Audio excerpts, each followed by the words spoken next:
Welcome, everybody. How are we doing? Doing great. Hey, What's up? The group is back in action. All right, well, welcome everybody to episode number 11 here of Here on the Wastes. This is a weekly RPG group that is playing the game Horizons Unknown After Earth. This is a game that has been created by myself. My name is Scott, aka Shogii. It's wonderful to see you guys all, and thank you very much for tuning in. This game is a futuristic sci-fi game that is set in the distant future of 2422 on an alien planet known as Soldaria, about 400 years after the death of Earth. So, with that, we have our wonderful group of gentlemen, minus one who will be joining us a little bit later. He's working on his internet to get that back up, and that is, of course, Eli. But we do have Mr. Ryan, aka Ran118. AKA Rev 118. Oh, yeah, he's that guy too. And Yeah. he's just the guy with a bunch of different names, aka the Carolyn Master, aka the only guy Eh, that I know that actually has a music degree, aka You know my brothers too. that's true. They all have music degrees.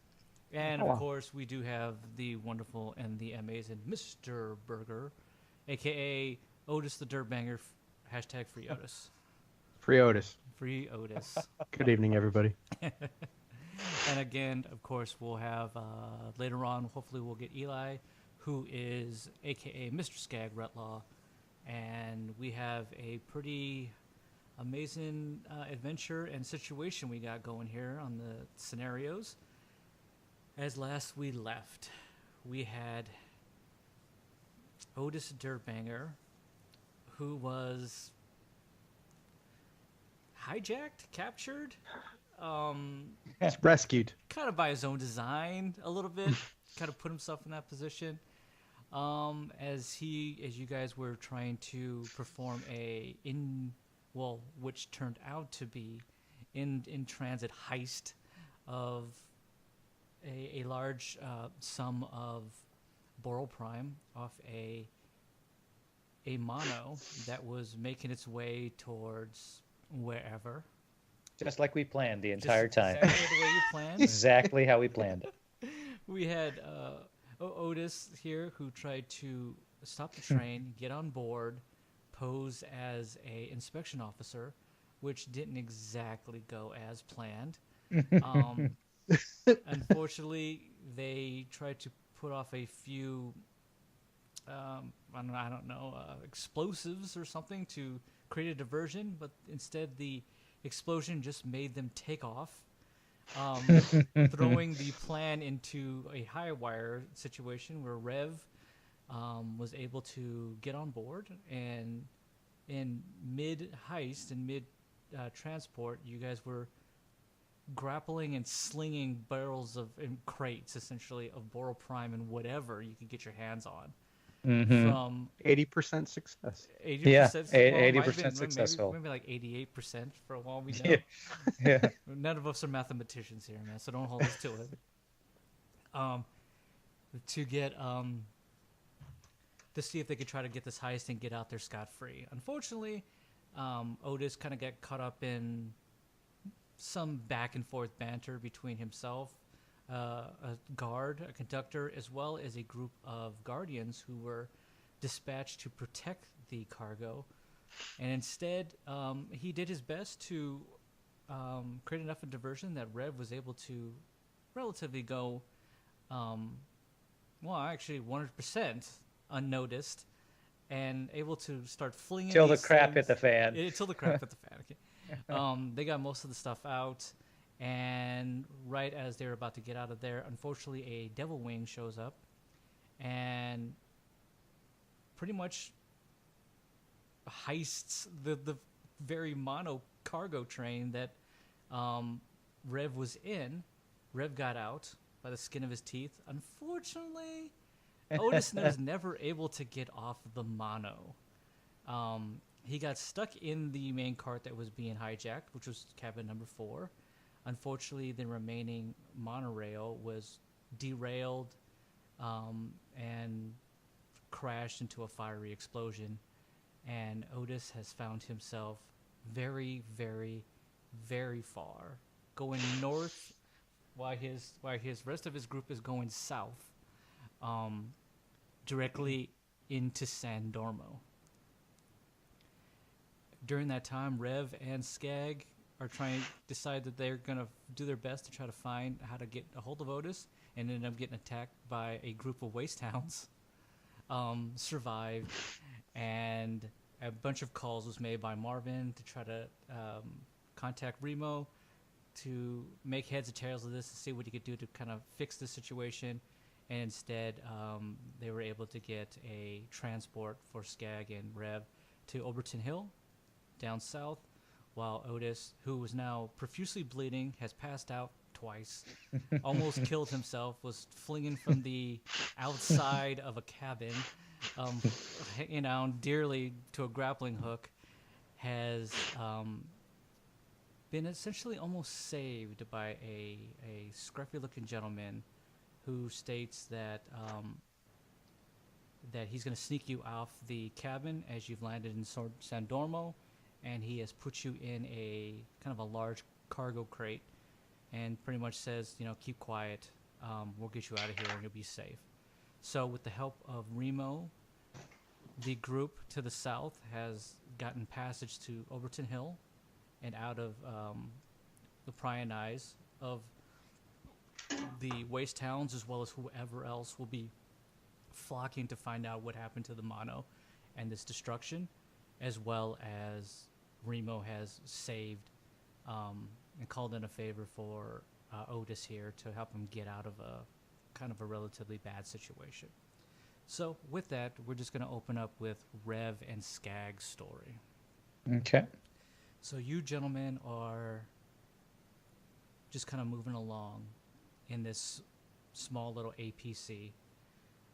Marvin is pretty much kind of leaned his head back against the inner walls, the inner confinement walls of the APC himself, and kind of closes his eyes. He's worn, he's tired, he's injured bad, even though you were able to stabilize him a bit. He's dealt with more than he thought he was going to have to deal with today. He thought it was going to be a quick, I'm just the driver, I'll get you from here to there, provide you with what you need, and of course that is gone and to the wind. But besides the fact that you guys need to come up with a name for your group that is really perfect for what this group is capable of doing. So you guys need to think about that. We think of a name for our the Misfits. The Wayward Sons. Yeah, the Wayward Sons of Saldaria. It takes you about maybe about 45 minutes to an hour to get to Overton Hill. Luckily, this APC is pretty quick. You don't seem to run into any other obstacles or anything else that's kind of stopping or impeding your progress. Rev, you have never been to Overton Hill. Okay.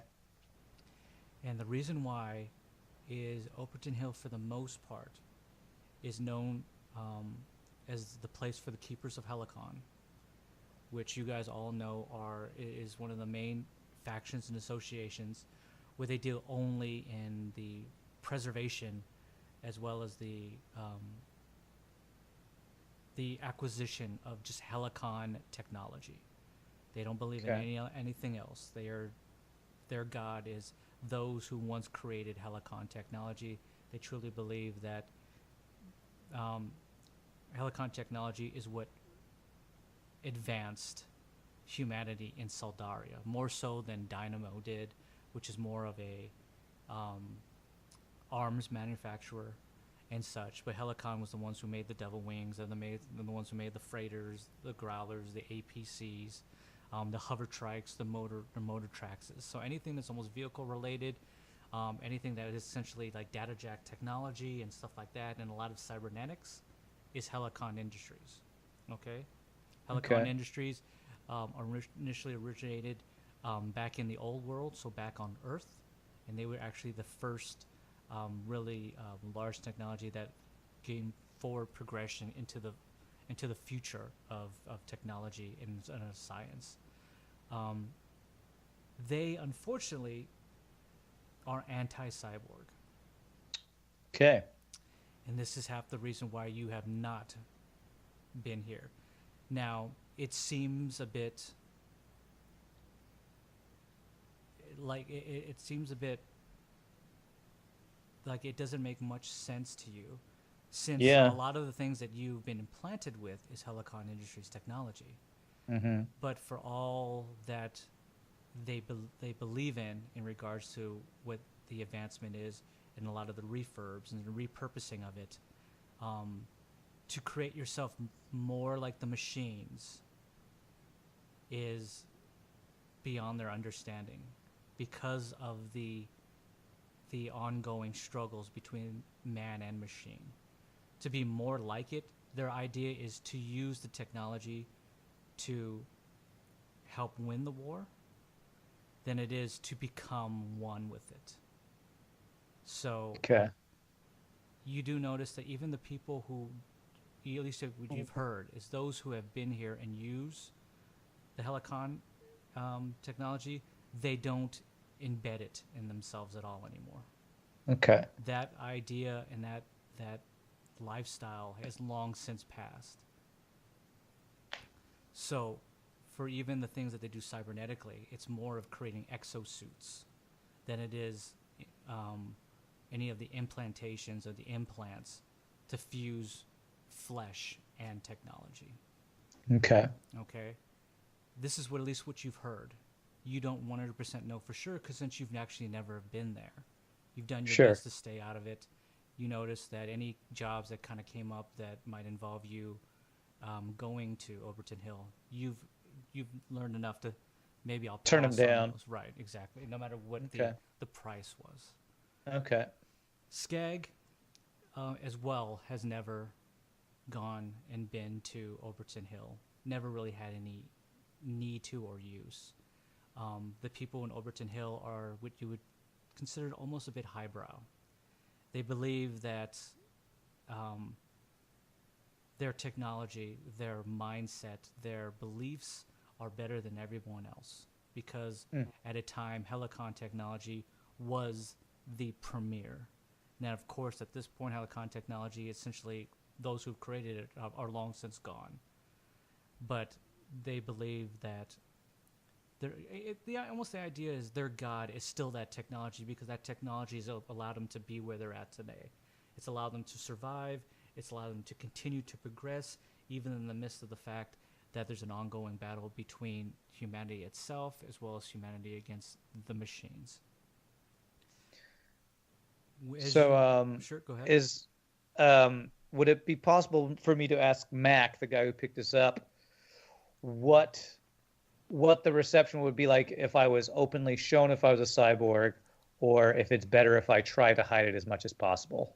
So you obviously pose this question to Mac. Yeah, I would like to ask Mac. Sure. Will I be attacked? Will I be, Absolutely. put into prison or what? Mac is kind of in the passenger seat. One of his fellow guys who almost looks exactly like him, like they could be twins. Mac's a small little guy, probably sitting about 5'2", balding, but he's got this really kind of cool, nice little curled mustache that he likes to kind of play with. And he's like, They're Italian. yeah, he's so Italian. He's an Italian. He's a bit rotund, and he kind of like looks back, and he checks you out, and you can kind of see that he's, this guy obviously has been working probably in the industrial district. He's got dirt underneath his fingers and such, and he kind of looks back and he goes, "Listen, man, we're just gonna take you to the back, okay? We got a safe house back there. We'll keep you under wraps. I'll be honest with you, man. You're gonna just hang out in the favs with us, okay? You're not gonna go into the major city and stuff like that. We'll keep you out of the prying eyes. You can just hang out with misfits like us, man. We'll keep you safe until we figure out what the boss man's gonna be doing, dude. The Rook, okay?" What if there's any informants in your little little hideaway. They could alert the authorities you were hiding a cyborg. Is that going to be a problem? Listen, man, the only person who's going to know about where you're at is me and the driver, and that's it. And of course, the Rook. That's it. Well, of course, Who's your buddy here, Marvin. who's the Rook? You got looks at you and laughs. He just goes, "Are you serious, man? The Rook, the guy who's bailing you out of here, man." Oh, you mean Remo? Oh, is that his name? We only know him as the Rook. Okay. All right. Well, I'm in your hands, but no, I can fade away if need be. So, Fair enough, man. I'm figuring that you're a cyber jackal and you got tricks up your sleeve, right? yeah, just make sure we don't get, seen by the wrong people. Listen, you don't need to worry about that. We'll keep you safe. The people who hang out down on the back in the favs with us, they don't even care what you look like, man. Take a look at us, dude. We're the lowlifes. We're the misfits, man. I don't care what you've done to yourself. I'm just here because, unfortunately, I owed a favor. All right. Well, I'm in your hands. I've gotten bad receptions before. I just want to make sure that doesn't become a problem. Don't worry about it. I'm to assume, if need be, you can just make yourself invisible, right? I can make myself hard to find. Yeah. He looks at you and he just goes, "Yeah, I figured. Your line of work, you'll be fine. Now your big friend there, could be a problem." Yeah. Skag is. Skag kind of He's looks not. like him. He just He's goes, not one for subtlety. and he goes, "Listen, man, I owe you a drink, and we're just gonna hang out, and we're just gonna do our thing. Rev's gonna be fine. You and me, man. You just take me to a bar. I just need to like relax. I need a kickback. That's it, right, Rev?" Yeah. You kick back, relax. Just don't shoot at any more cops, please. That was, not a good day. And he looks at you and he just goes, "Yeah, we need to figure out a way to get Otis back. But first, a drink. I think we've earned it." All right, you have your drink. I'll lie low. I'm gonna try to recover from that heist. He goes, "Sounds good." Matt kind of looks at you and he just goes, "All right, man. We're about 10 minutes out. Don't worry about it. Gentlemen, again, we're not going through the front door. We're just going through the back, hanging out in the favs." I would also like to do we know if I'm trying to remember if we know if Otis's thing on his arm is still active. Did that get broken off or something at some point? I thought we were trying to talk to you at one point. Otis has it. Okay. Otis has it. Last you contacted him was the in between between all of you guys and Remo. You Okay. haven't contacted him since, so. Okay. Well, what I want to use my time doing, like as we're the rest of the drive to Overton Hill, is just fiddling, trying to see if I can figure out exactly where he is to try Sure, to kind of not a problem. triangulate and exact his position so we know where to go. Sure, go ahead and make an engineering while you're doing that. Okay. Engineering roll. I do have that keyword, yes. Yes, you do.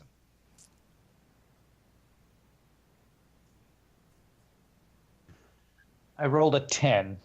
Okay, you're working through it. Okay. You're just kind of working through it. Nothing is really, you're not making kind of any kind of headway. Everything Okay. just seems like it's still the same. You do notice that the signal has stopped moving, Okay. at least as far as you know. So, Okay. So at least it's not getting any further north than no, yeah, it's San Dormo, I guess. exactly, at least from where you believe San Dormo to be. Okay. As you kind of look out, you're handling that. You kind of look out the window. As the forest kind of gives away to kind of an opening, you actually start to see the southern oceans, Rev and Skag, and you start to see the beginning walls of Overton Hill. As you see Overton Hill, the view is kind of a bit veiled by the Southern Hill forests. Overton Hill is a well-fortified establishment, much like Cambaron. As you see the great reinforced walls that protect their way of life, You do notice that the walls are also laser protected as well, so laser reinforced. Overton Hill is much like many of the other cities. It's probably about the third largest, Sandormo being the largest, and then Los Rivos being the second largest, outside of anything that's in the central hub, of course. Okay. Overton Hill is almost a throwback city. It's built like in the image of old architecture from the old worlds.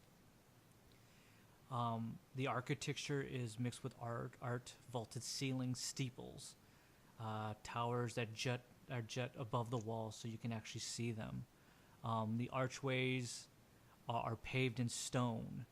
In the middle of the city, as you start to get closer and you start to go around one of the southern walls, as you can see this great domed building, much like almost like you can look at it as like a Capitol building, but even more so like old world, like Catholic temples and such, that sits right in the middle of Overton Hill itself.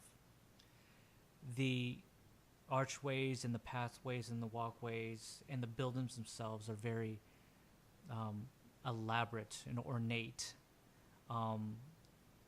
It's like a Gothic city or it's something. almost very Gothic. It's almost very you could say it could be very Roman in a way, but it's also very kind of like a German feel as well.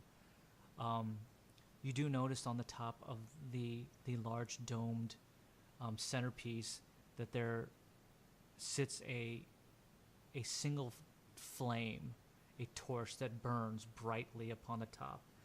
The never-ending flame for those who are coming in from the ships, from the docks to the south, as well as those that any person from Overton Hill would never lose their way if they ever got lost within the forest themselves, that they always could search and find the torch that sat above the tree lines of the hills itself.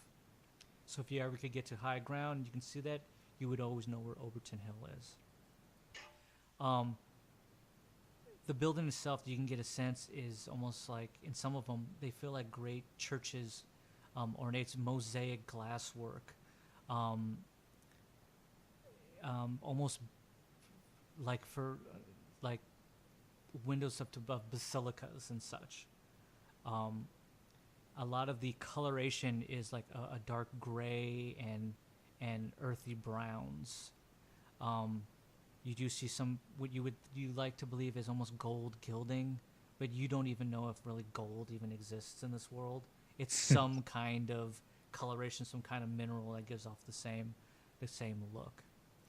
As you kind of make your way off to the southern side of this great wall, you do see large slits that are inside the wall, and even through the laser fences where these large ion pulse cannons jut out.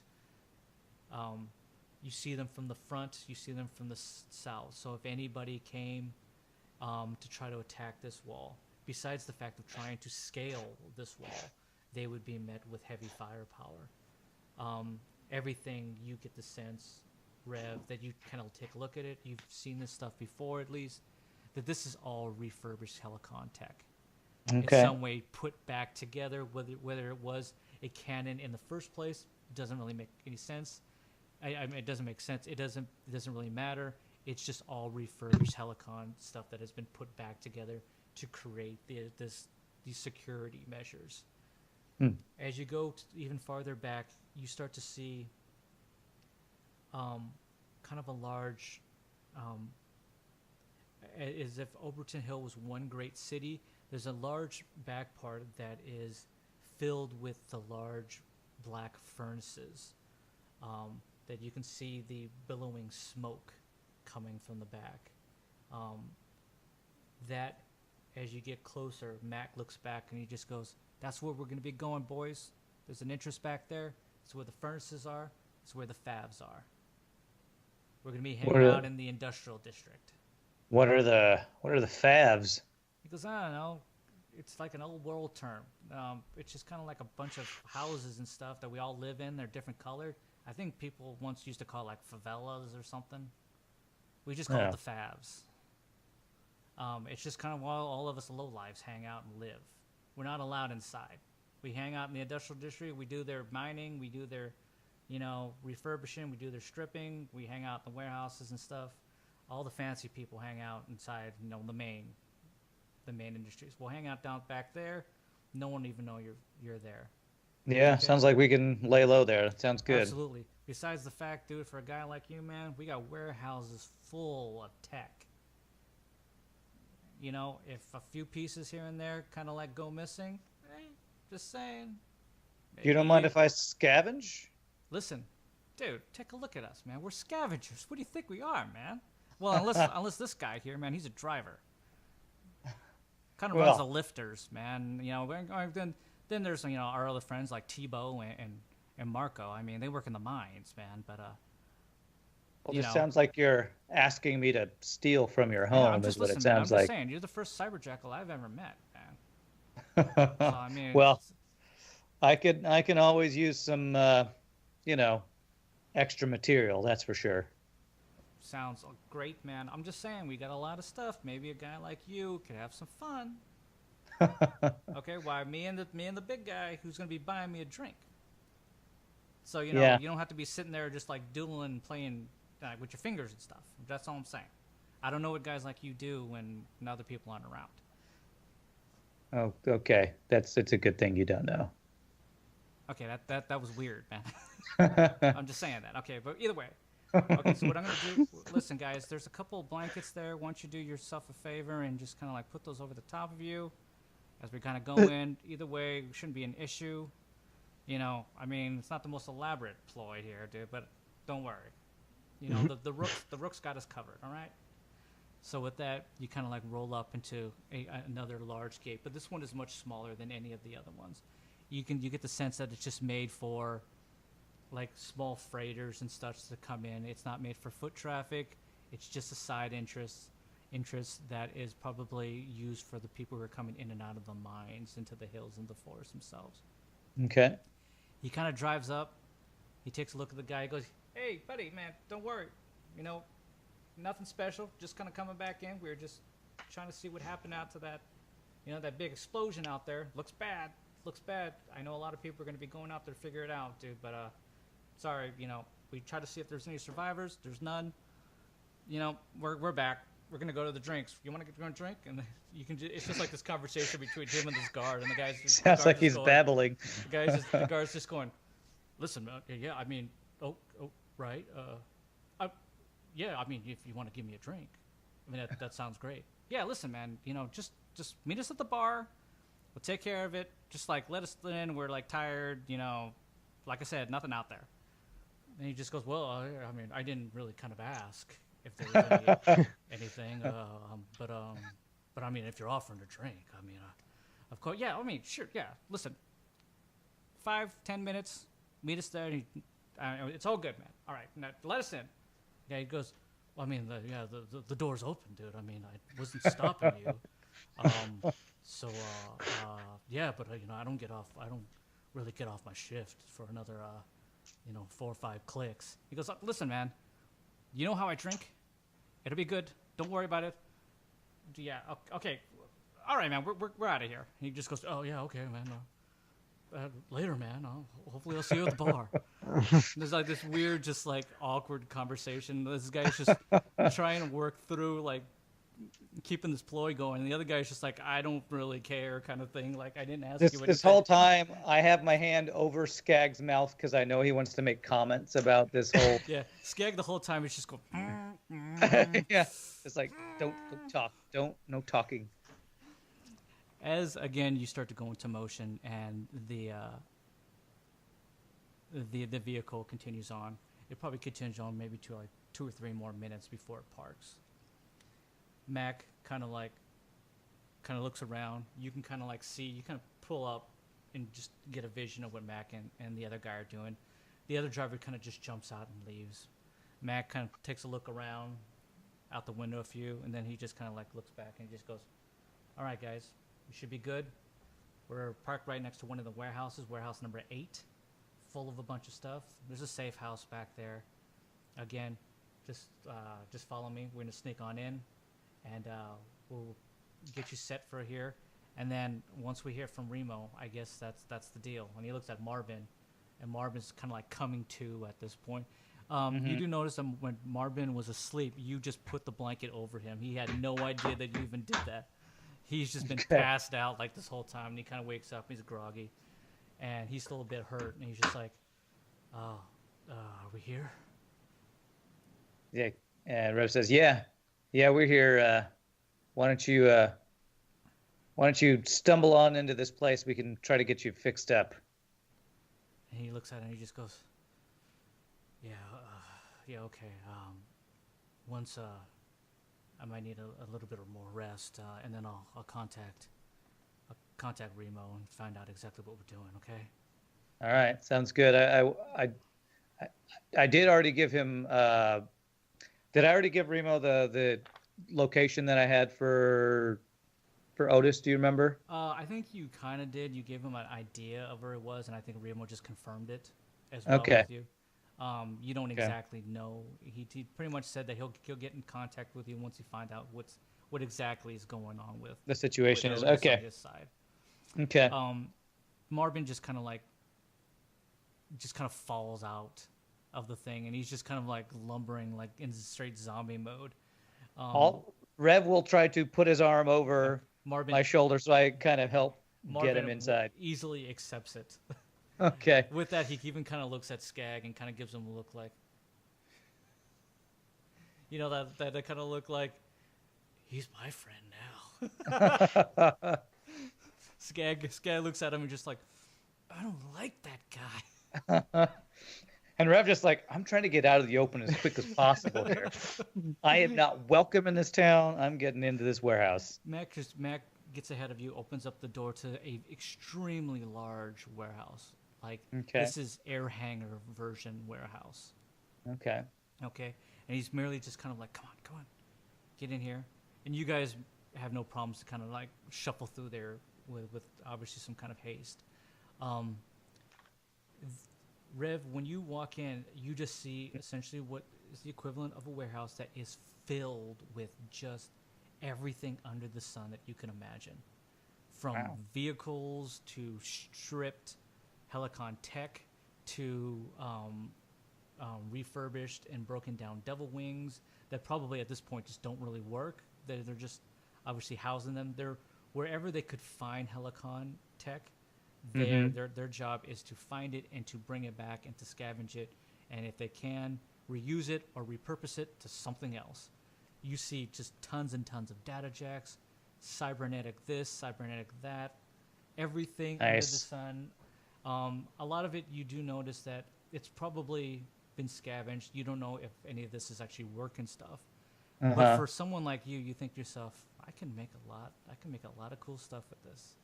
Yeah, If I want time to. allowed me. Skag has big eyes as well, just going, whoa, like this is pretty cool stuff, dude. I basically want to drop Marvin off as quickly as possible and start seeing if I can find stuff I can either use to augment my current stuff, maybe armor pieces, just all kinds of stuff to see if I can find anything that will, make me more dangerous. You put down Marvin. Marvin is A-okay. You put him kind of in a nice little seat. Marvin gives you the kind of look like, I'll be fine. You just do your thing. And he kind of just like sits back and he's just kind of like just like a nice sigh, a little deep breath. And he's just like, I'm going to be out for a couple hours. Wake me up when obviously, I'm starting to feel a little bit better. Mac kind of looks at you and he goes, listen, there's room back there. It's got a bed. It's got drink. Do you drink? Water's fine. Okay, yeah. Oh, perfect. Yeah, I think it's got that. All I have to say is no one actually is going to come down here. You're going to be safe, so don't worry about it. I'll make sure everything's locked up. We'll keep in touch. But me and this big guy, we're going drinking. And you guys I owe have a a good drink time. to the guard, so we'll see you like in 5 hours. Mac, just be careful about Skag there pulling his gun. He's a little trigger happy. Just warning you, you might want to keep an eye out, especially when he drinks. He looks at him and he just kind of looks at Skag and he just goes, "This guy? The guy's a teddy bear. Oh boy. Oh boy. This guy's a teddy bear. You're gonna hang out with me, kid, and we're just gonna have some fun. We're just gonna drink and have a good time. It's been a stressful day, has it not?" Yeah. All right. Good luck with the teddy bear. And he just goes, "All right, man." He goes, "So listen, we'll be back in a couple clicks. You just stay, hang out, do your thing, whatever. I'm to assume when your buddy here gets, or if the boss man contacts me, don't worry. We'll make sure that we'll take care of you. Figure out exactly what you're gonna do. I heard you're missing a friend. That's kind of like not good business. Well, it's actually not even good friend business. I lost a friend once." This guy. Rev is like trying to turn him towards the door to like help him on his way. It's like I Right? take concern. You're a good guy. You should go have a drink. Yeah, you know what? That's a great idea, man. I'm gonna take this big guy. You ready, big guy? And he kind of like Skags, like looks at him and just goes, "Let's do it." Let's do it. And he just goes, "Listen, all right, now, if you need anything, call me. But you don't have my number." Don't worry, I got Skag's number. So if you got and the Skag- teddy bear are together, Got the big guy's number. All right. We're gonna go drinking. We'll see you in a couple hours. Okay? all right. I just slammed the door in his face. Yeah. You at that point, you're almost like pushing them out. Yeah, Going, yeah, I'm yeah, pushing yeah. him, closing the door. I'm like, I got a whole Skag's warehouse looking at full you, of just going stuff behind. like, "Oh, okay." It's like, you wanted to go drinking, man. Have a good time. At that point, Rev, what do you want to do? I want to immediately turn and like look at this warehouse and like angels start singing hallelujah behind me. And I'm like, guided gun to cyberjackal heaven. So I'm just gonna like dive in and try to find whatever working technology that I can use that can help armor, stealth, sensors, all the stuff that I have, weapons, anything that I can find that I think will be useful. Sure, not a problem. Did you want to figure out if you can pinpoint, because you were still working on trying to pinpoint Otis? I've kind of forgotten about Otis once I saw this. Yeah. Dun dun dun. As soon as I saw The story thickens. the warehouse, I like turn it on silent and just am like, I did a little looking for him on the way, but once I saw this treasure trove, Sure, of This course. took over your life. yeah, it's like a kid going to Toys R Us. Cyborgs like, are crackheads, man. I don't know where my mom is, but I'm going to the Legos and the Nintendo games and all that Yeah, stuff at Toys R Us. Absolutely, not a problem. So. As you kind of go off and you start to do that, Otis, Ooh. in your head, you're thinking, "My friends are gonna come for me. My friends are gonna come for me." Rev's got my back. You feel like you're in relative darkness right now. Okay. You start to have thoughts, and one of the thoughts, it's almost like a narrative that is going through your head, is you haven't been to San Dormo since you were actually very young. Barely remember it. You can't remember all too much of it, but you do remember when you first saw San Dormo, the great city, other than Amsharai itself, was the beauty of the three-tiered city.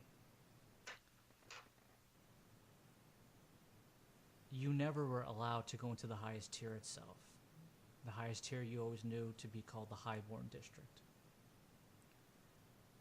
That's where the Bandit King is, Marvis Falcorn himself, as well as his council.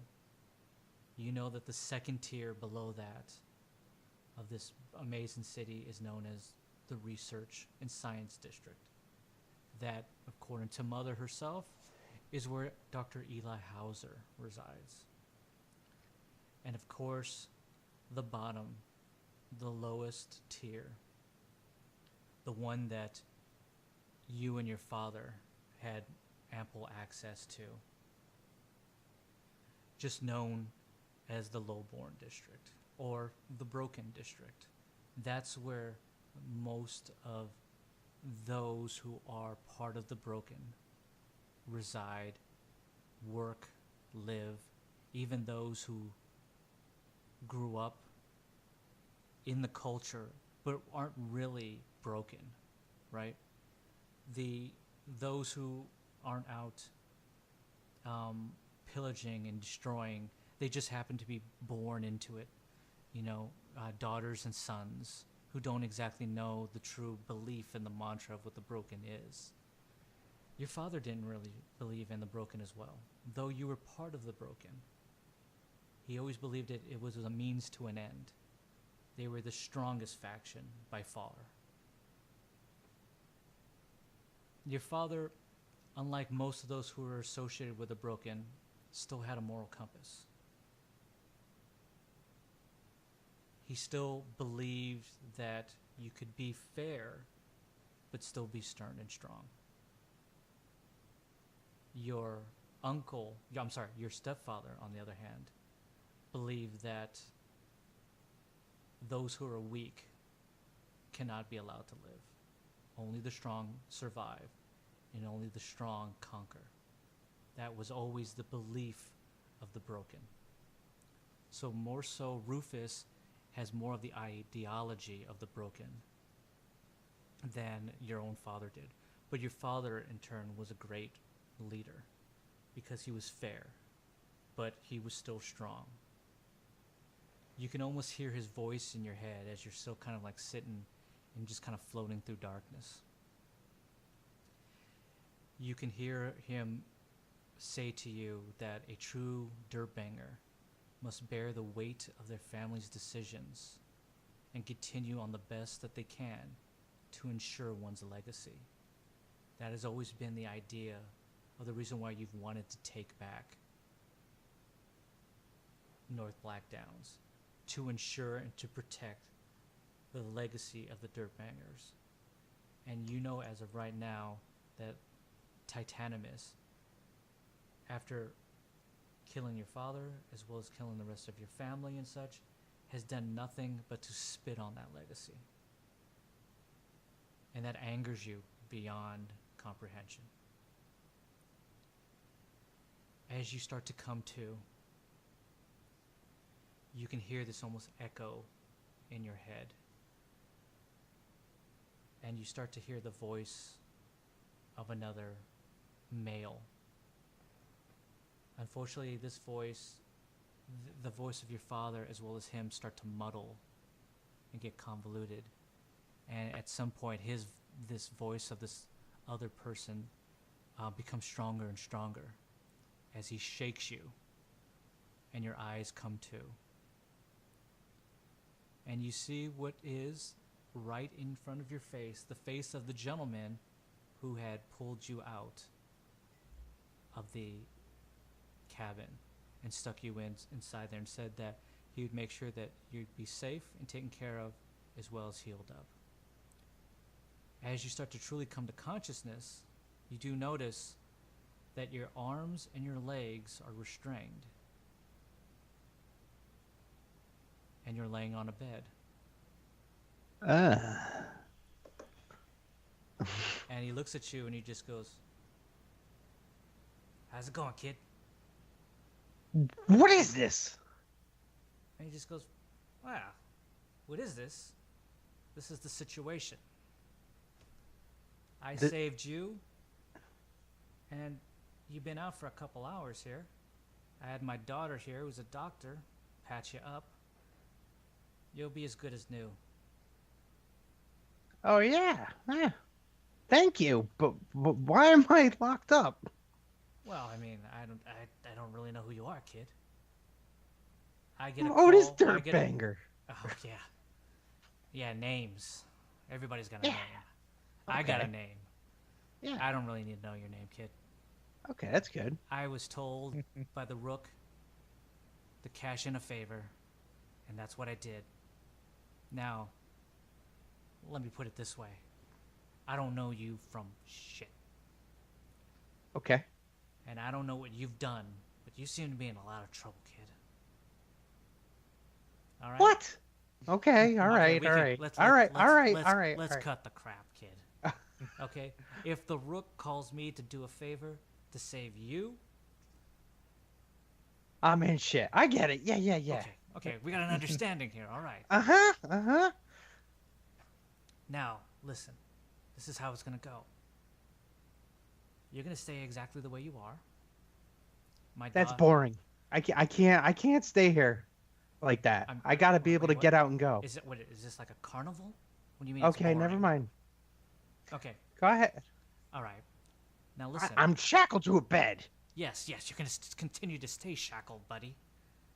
All right? So let's get some ground rules here. All right? Rules. Now my daughter, her name's Adine. She can't touch me. Well, she already has. I mean, Oh, that's the way it kind of works. Yeah. Okay. I mean, I have too, kid. And with that, he kind of like puts his finger right into your right in your thing like that, and kind of pushes you like like little childhood grade school thing. He just kind of goes like, I'm touching you," and he kind of pulls it away.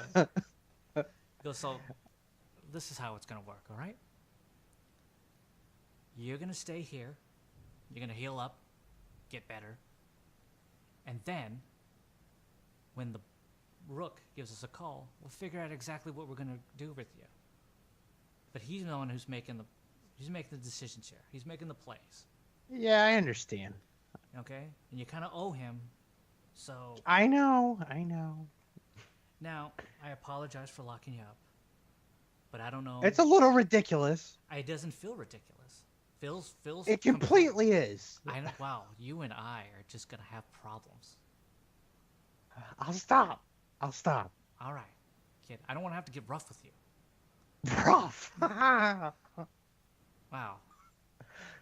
Where's my stuff? Well, you don't have any stuff. Are you talking about that bag of concussive grenades? Let's just call it my bag.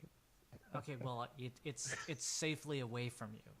I don't want you accidentally hitting anything. All right? Now, Adine's going to finish cleaning up your wounds here. Whatever you do not look at her. Like, in the face or at all? Like, not even remotely. Don't even think about looking at her or look at her. That's my daughter. Have you ever heard the tale of Medusa? And he kind of looks at you and he's like, My mom used to tell us at night. I'll be honest, I don't. I don't have time to tell you. I don't understand why you keep moving your hands. Your hands are restrained. I realize that. Do I have to really tie those things down, buddy? I'm not trying to break out. All right. Yeah. So, I'm gonna get out of here. I got things to do, and I'll be back. Again, do not look at my daughter. Because I'm so handsome. Jesus. And he just kind of like turns and just like, and just kind of walks out. As that happens, a young woman comes in, probably about 23, 24. She's probably about 5'2". She has very, very nice brown hair, and she has really beautiful, stunning green eyes. And she has the look of somebody that has not been hardened by anything. She's wearing with the equivalent of a green jumpsuit, and she has like sterile gloves on, and she kind of walks in. Her hair is tied up in a nice little ponytail. You immediately, do you look at her? I know she entered the room. Yeah, I'm not surprised at all. He walks out and she walks right in, like she was standing outside just waiting for the conversation to end. So she. I close my eyes. Okay. This young woman walks in. You can hear that the door closes, And she just kind of like, you kind of hear a little chuckle, and she just goes, "You can open your eyes. It's fine. It's just my dad." Nope. I'm keeping them closed. And she goes, "Okay, that's fine." She goes, "Don't worry. I'm just gonna be cleaning up the wound, and I'm pretty sure that you'll be good as new in about a day or so." I heard that your name was Otis. Is that correct? Yeah. Goes, okay. At that, you can start to feel her hands on your leg on the wound. Go ahead and roll Constitution.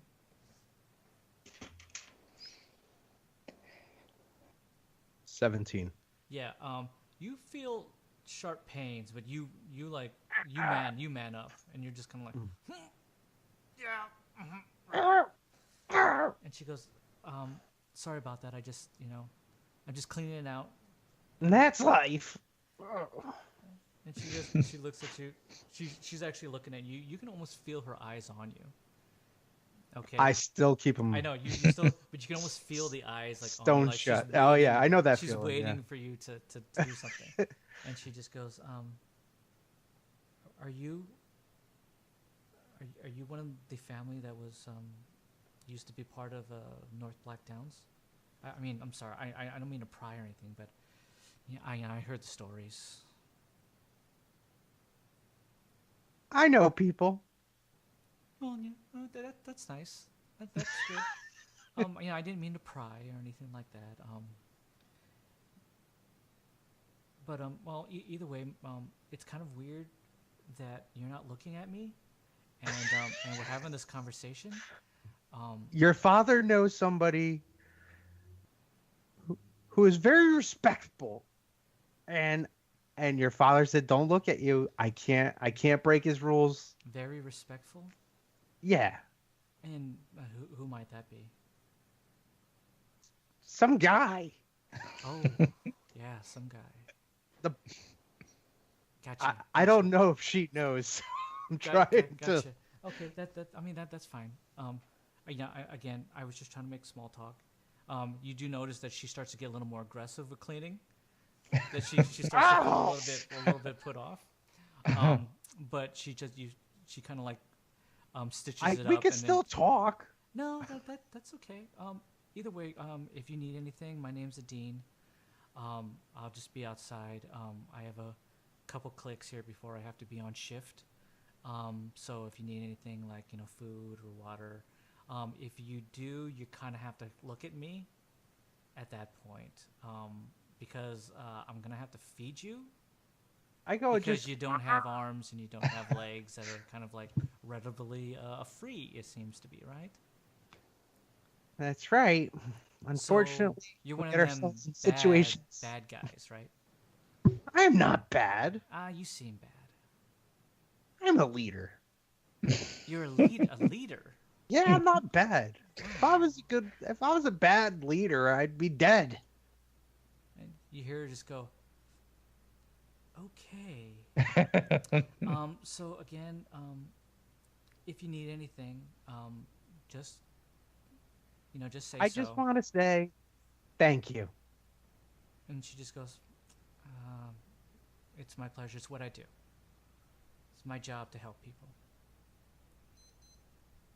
But. Oh, I thought you had a butt.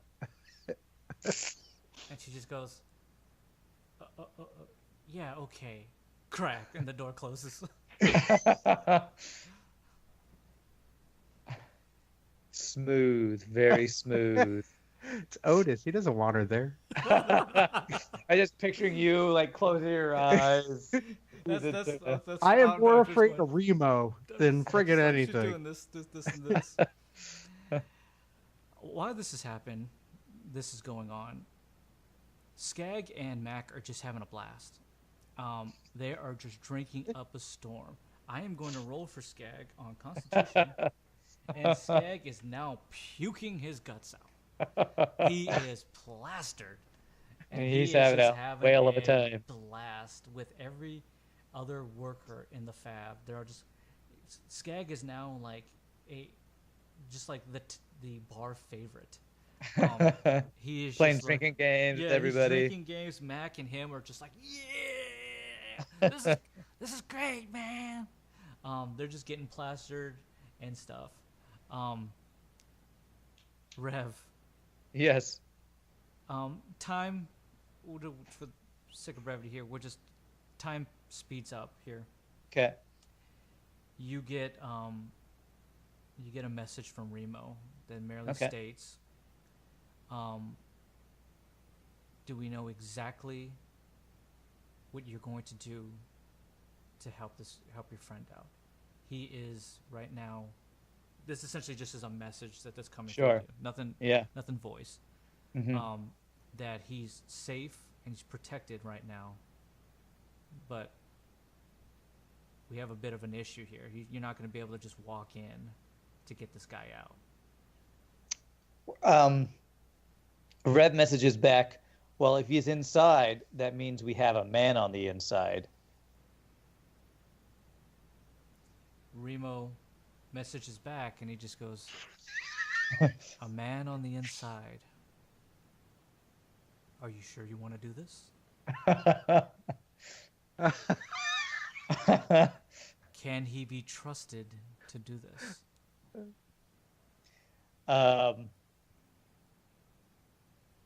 Were we promised more money once we killed Father, or were we paid up front? I can't remember. We were promised another crate. Yeah. Okay. Okay. Well, then my response is, Otis knows there's more in it for him if we get this job done. That's smart. He messages back and he just goes, fine. But you need to contact him and to ensure that he's going to get this done. And I just say, okay, I will contact him. And with that, maybe a few seconds pass before he comes back to you, directly to you. Interesting enough that he's also messaging this to Skag, but Skag's just like, he's just pounding down like Sakura whiskeys, just one after the other. Him and Mac are just like puking all over the place. Everybody's just having tons of fun. So Just much getting fun. plastered. Yeah. And such. That sounds great. This is Skag's first time in a very long time where he's just able to cut loose. Yeah, because he's so reserved everywhere else. You know? He's just cutting loose, Skag. Wherever you are, Eli, your guy is just cutting loose, and he's having a blast with Mac as well as his friends. He gets back to you, and he just goes, so what's the play? Well, I haven't been able to contact him yet. He won't respond to my calls. And then he gets back to you, and he just goes, well, then maybe you should find a way to contact him. Or do I have to do everything for you? Well, if you got him into San Dormo, I feel like the reason he can't respond to me is because he is unable to. You have contacts in there. Maybe he is in jail. Maybe he's out cold. I don't know why he's not responding to my messages. When was the last time you tried to contact him?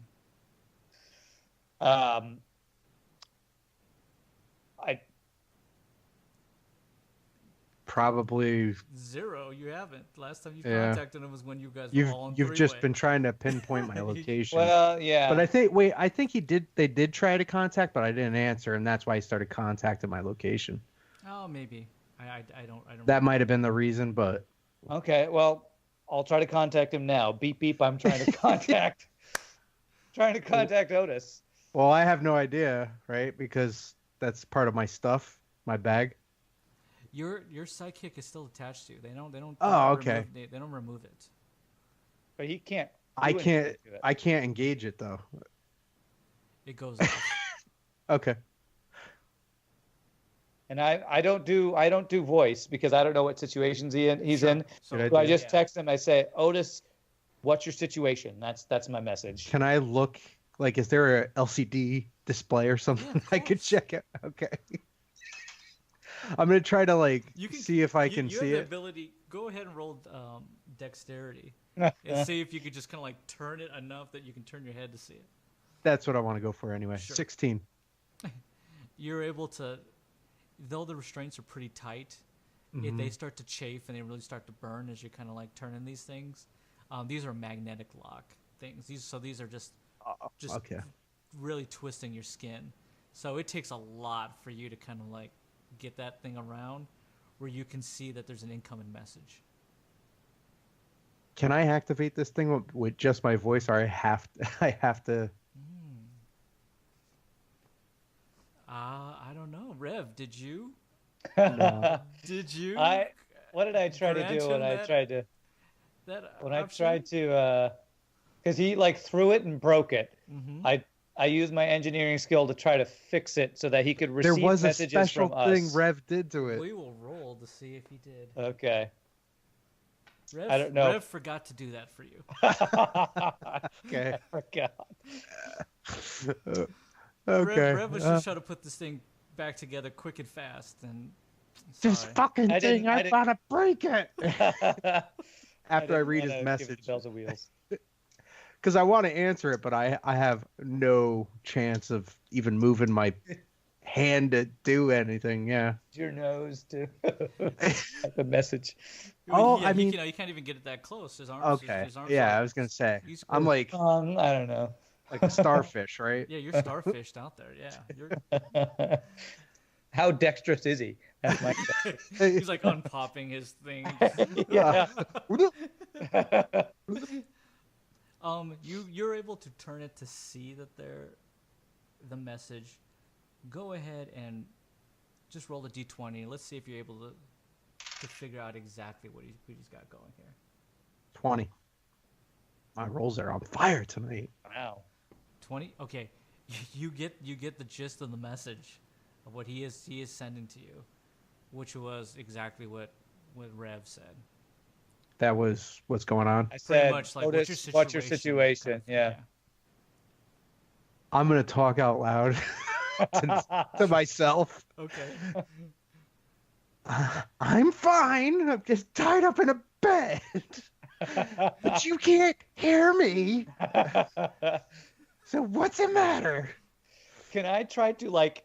I'm gonna try to Hack. like shake violently. Can I try to hack to see if I can like hack into? I don't know if there's cameras or speakers on these things. If I could like hack into, since I know its location, could I like try to hack into to see if I can get any information?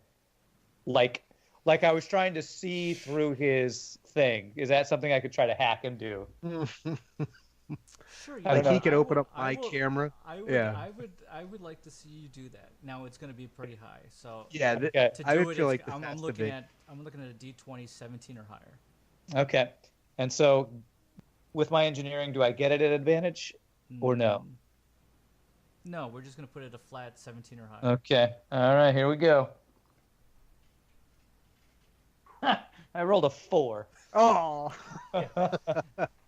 For some reason, you think to yourself, I can pull this off, and you're just like, I can't pull this off. It's like, I forgot to turn on voice activation. What was I thinking? I can't do anything with. Well, well, after like 2 minutes of hearing nothing, I just go back to Reem and I say, I got nothing. I'm getting nothing back from him.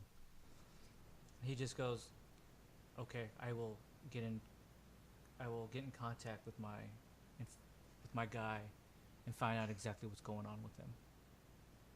It's essentially, when I say that, that's what's being texted back to you. You're not actually Yes. hearing the voice, yeah. Yeah. He just goes Like, okay, I'm gonna go back to scavenging now. Like, I ain't stopping. as Otis is saying this, Adine walks in, and you see Adine this time. You don't close your eyes quick enough because you're going all over the place, and you see Yeah, this young girl yeah. who looks at you and just goes, "My God!" And she's just seeing you like thrash, just going like this, just doing whatever Yeah. you can, and she just goes, "Wait, do you need You help? don't understand. Do you need help?" I need to get out of this bed. She goes, I can't. Like, that was put on by my father. He told me It was to protect us. I'm gonna because we look don't at know her. you. I'm gonna look her dead in the eye. She's pretty attractive. Oh, fucking damn it! She's pretty That changes attractive. everything. And she looks at you with a big smile. She goes, "Can I help you? Is there anything I can do?" I've lost my train of thought. And she goes, "Okay. I need the best plan. I need to get out of this. I'm using my hands. I need to get out of this bed. She goes, "Unfortunately, I can't. I can't do that." I have to. My friends are looking for me. Your friends are looking for you? Yeah, my boss. She goes, "Wait, now your boss?" She goes, Thought "Which you were one is Friend, it? boss. Your friends are your boss? Or One of or my your friends boss is your my friend?" boss, and then the other friend, he's a drunk. Oh. She goes, "Yeah. I had an ex-boyfriend Yeah. who was a drunk. Yeah. No And good, right? No, They're- crappy people. You They always put you in situations that don't want really to get wanna it. be into. Yeah, yeah. So But, you understand what I'm saying? No, I gotta be there for him. right. You can keep my feet shackled. How about What? one of my hands? Can you just undo one of the my arm? I need to talk on my thing. If you want to, I can just. How about I do this? Who are you talking to? My boss. Oh, on your sidekick? Yeah, Oh, he's probably worried about you, huh? I would assume. I'd hope so. I mean, Okay. I haven't heard from him, so Listen, this is the best I can do. Is I can like activate it and you can talk to him, but I can't let your. Like my dad was really, really strict about saying that. why is your dad so strict? Let's be honest. Like I just walked in and you're thrashing. So I mean, I don't know. Are you one of those synth heads? Oh no, You no, like a no, junkie? no! I'm regal. I don't even know what that. What does that mean? Anyhow, Listen, okay, maybe we should just stop talking. Huh? And you can talk to your boss. So just like, are you gonna leave? no, I'm just gonna push the button and then I'll leave. And if you need something else, Great, thank you. okay. So which one do I need to push? That one. And And she just goes. the one with the most wear on it. Oh, she goes okay, and she hits it. Rev, you get a incoming connected call where you hear Otis's voice as well as this girl in the background just going, did that work? Is it on now? It's on. It's on. Rev. Okay. Do you should don't thrash anymore. No. You. I helped you. Now don't thrash anymore because it'll open up the stitches. All right. Okay. Okay. Now I'm gonna leave. If you need to use the bathroom, you tell me, and I'll come and help you. Rev. And then you just hear it just like trail off, and then you hear a door close. Otis, are you there? Okay. I don't know who's got me. Remo's got me in some crazy shit. I'm tied in a bed. You're in a bed? Yeah, that's what I'm saying. Are you? I don't know are how you I got okay? here, but this girl's really nice. But her dad, well, he's a prick. You hear, "Thank you." She didn't. Sounds like she's got you tied up, and you said she's nice. Well, What kind of her dad girl? said I'm What kind of bed? too dangerous for my own good. Basically. Well, I can understand that actually. That doesn't help my situation. I don't know where I am. Okay, well, I've been in contact with Remo. He said one of his people picked you up. So I Good. feel Okay. like that's a good sign. Oh, that means he fulfilled his deal. Yeah, I have a feeling this guy Oh, will do his deals no matter what happens. So yeah. Maybe he'll pay. pay? What do you mean? Anyway, can you try to talk to Remo and tell him to get them to free me? I need to breathe. He doesn't trust you, so I feel. Bitch. I feel like we need Tell to Rev. tell him. I don't know what to tell him. He's seen you in action. If we're gonna take out Father, I said you're our man on the inside, and he, for some reason, didn't find that very reassuring. I'm in San Dormo. Yeah, you're in San Domingo. Did you not know where you were? I thought I said that. I don't know. You've been saying a lot of weird Yeah, stuff about yeah. girls in beds. Yes, you're in San So we have Dormo. to be here. You're with So you Remo's guys gotta people. come here anyway. Exactly. You're our man on the inside. We just have to convince Remo that you're worth, I don't know, helping us get inside. I don't know what he wants to do with you if he's not going to let you help us. Oh, maybe this could be my favor to him. Well, Spin it that way for me. Spin it that way for me. what does he want, though? I owe him one. So just spin it like I owe him this one by doing what I got to do here. Well, what if he asks you to, I don't know, destroy the whole town or something? Oh, yeah, okay. You're okay. Remo's the guy, right? I trust in you. You believe in Remo, so I follow you. You're the boss, man. I don't know. Believing in him is the same as I also owe him a favor, but we still do need to take care of Father. That's the whole reason we're here anyway. So if you're down to do whatever you need to do, I'll tell Remo that we are in this to finish this mission. As long as they free me, I'm in. All right. I'll get in touch Discreetly. with. What'd you say? Discreetly? Discreetly? Okay, I'll mention discretion. No. Discretion. My end of the deal will be discreet. I'll handle Father. Oh, you're gonna handle him yourself? I thought you Yeah. wanted us to get up there. Well, do I have to wait? I want to get out of this bed. I don't care what it takes. Okay, I will tell him that you're ready to take care of Father yourself if you just get out of the bed. Is that what I'm telling him? You can offer it to him. Okay. Roll awareness. Who, me? Otis. 10. Okay. Okay. Great. All right. Mystery. Continue.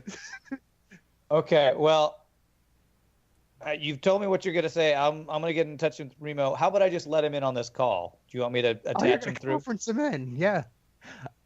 I'm a little tied up, so you got to handle all of this. So you don't want me to? Okay. All right. I'll contact him discreetly. And I immediately hang up on Otis. I'm like, God, these conversations, man. All right, and I immediately dial Remo here. So obviously you open up some kind of line of contact with. Yeah, voice comm so I can talk to him. I can't do this through text. Remo does not answer. Oh, son of a bitch. She doesn't answer at all, or I get silence on the other end. No, he just doesn't answer. Does not connect. Okay. He texts And then you with automatically. He texts you again. He just goes, Okay. unable to talk right now. What is it that you need? Oh. Contacted Otis. He said he is willing to fulfill his agreement if you get him unlocked from the bed. I mean, That's my message. That's what I got from That works. I just want you to know it doesn't work like a Twitter where you only have like 28 characters or something like that. You could just type. You could just tell me what it is. Okay. He gets the gist. And then you don't hear anything. And then he comes back and he just goes, "Are you sure about this?" Let the discretion commence. Well done, Renus. I'm sure about this. I type back, he said he could be discreet. Automatically he just goes,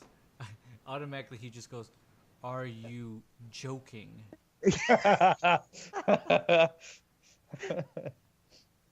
Discretion does not seem to be your strong suit at all. Me? I'm discreet. This is Otis we're talking about. When I speak to you, I speak about all of you at this point now. Because you are all in this. Are you not? Well, Otis is in San Dormo. We're kind of out of touch right now.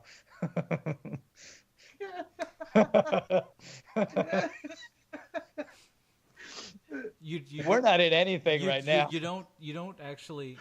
He doesn't obviously contact you back, but in your mind, you think that you can see Remo just like sitting on a chair, just going, "He's got a good point," and he's just kind of like stuck about that, and it's just kind of went. He just kind of goes about his business, but you believe that maybe you got one in there on him. Okay. I do immediately after follow and say, me and Skag can get up there to help go ahead, make this happen. Me and Skag get up there and help make this happen. If Otis is our man inside, we have a chance to do this.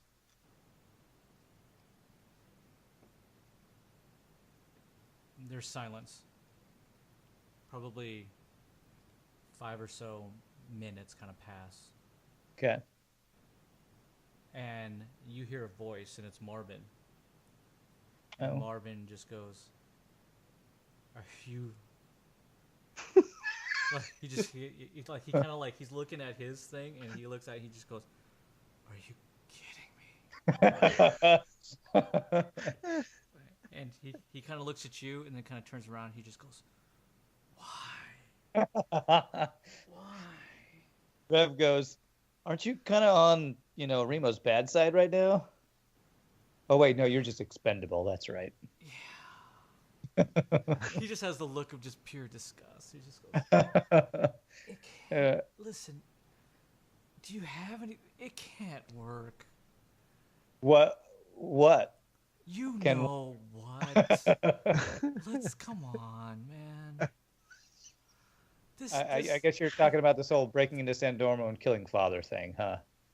Yeah, well, that's fine. If you guys want to do that, like Marvin, when you first met him, was pretty much like all business. Now he's just kind of like we broke him. Yeah, you just completely broken at this point. He's just going like ever since meeting you, he's just thinking anything that could go wrong has gone wrong, and we're like the Three Stooges, and he's like the woman who hired the Three Stooges. And like, what was I thinking? And he's looking at you, and he's just going, no, it can't work, man. You can't hope that him is gonna do this." Well, I know okay. Hold on with me with this one. I know our last heist didn't seem to go well. It didn't. We got 85-ish% of it done. Maybe even 88. I mean, we may look a little rough around the edges, but we got the job done. Almost. Cheap. Yeah. So. Where's your other friend? The one drinking or the one tied to the bed? Oh, the one drinking. Great. Great. Yeah, he's at the bar. Yeah, he's gonna be indisposed for like quite some time. I'm guessing, right? For all we know, he's probably shooting up the place. Well, I hope not. I told him about that like 3 times. So. Oh, like at this point he's like so broken that he's just everything you say he's just talking back. He's like, oh yeah, the third time's the charm. He can't stop. Red's like, well, He's you're like not ruined the wrong. day that he just met you guys. It's just Okay, the real question is, how fast can we get to San Dormo? That's the real question. Can we fly? Is there? We'd have to get we have to get a double wing. Okay. Well, there's a bunch of broken down ones inside of this warehouse. Maybe we can try to fix one up. Well, I hate to break it to you, but not the most Mr. Engineer over here. I'm not really aptitude for that kind of stuff. I do. acquire things. Okay. I don't fix things. Well, maybe I kind of do fix things. You sound like you don't know exactly what your skill set is right now. He's kind of like looking at it, just going, "Oh man, well, jeez." He's like the teenager who doesn't want to do any chores. I don't take out the trash. Well, I guess I do take out the trash. He's just like he's completely that. This is a guy who is just going back and forth because he's had such a bad day.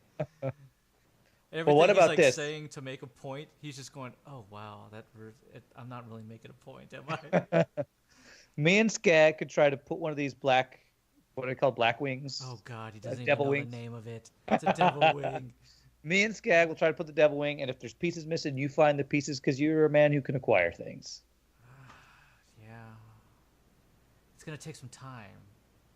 I mean, it's a big job. I mean, I there's a few, hulls that we can try to put together here, and maybe that one over there in the corner is a little more together, but I'm looking at that one and I don't see any engines, so that might be an issue.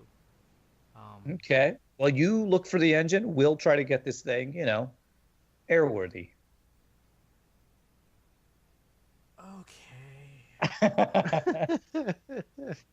Rev can tell he's having a hard time. He goes up, puts his arm around him. Look, I know it's been a rough couple of days. Yeah, it has. But, do you at least get paid well for this job? No. Yeah. And, I'm hurt. Yeah, it's a rough day. He pats him on the back and then he goes start to work on the thing. He's just kind of like, okay, all right. And I do want to get on I'll see what I can do, all right? Okay. I do get on the sidekick and say, Skag, need your help trying to put a devil wing together. You get... Some time passes, but it comes back, and it's just kind of like...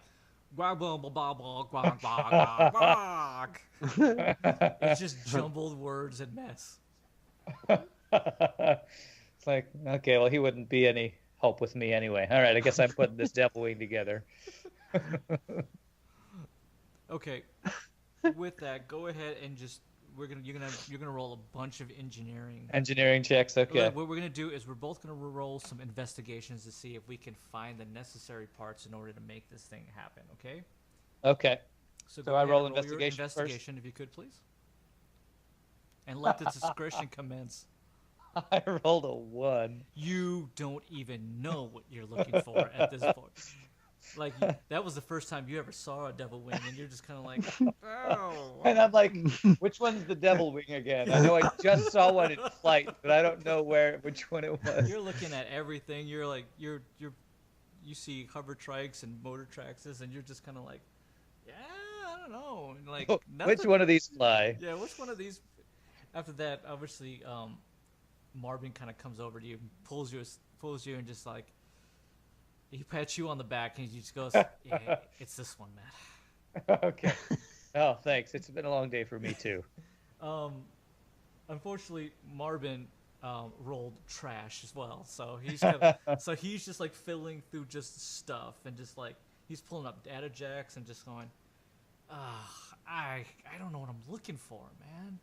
Do you have any idea how to put these things together? He goes, wait a minute, don't answer that question. You didn't even know which one to go to. All right, I'll just try to put the inside of I'll try to work on the dashboard and the steering wheel or whatever is used to steer this thing. He looks and he just goes, how about this? Why don't you go into the cockpit and see if anything actually works first? And then we can start from there. How about that? All 'Cause right, if I this thing go is in. trash and we got nothing, then we need to move on to Okay. something else. Well, I'll go in and try to. I don't know if I need to hotwire this thing since I don't have a key, or if I'm just pressing buttons to see if anything turns Why don't you on. just go ahead and just press some buttons? Okay, I'm gonna go in and I press the big green button on the dash. Absolutely nothing happens. Okay. Um, I start just pushing buttons randomly on the dashboard. At this point, some lights start to pop up. Ah, Ooh. okay. This is promising. You I've hear, never you hear flown from one of these outside things. a little, just like a bang.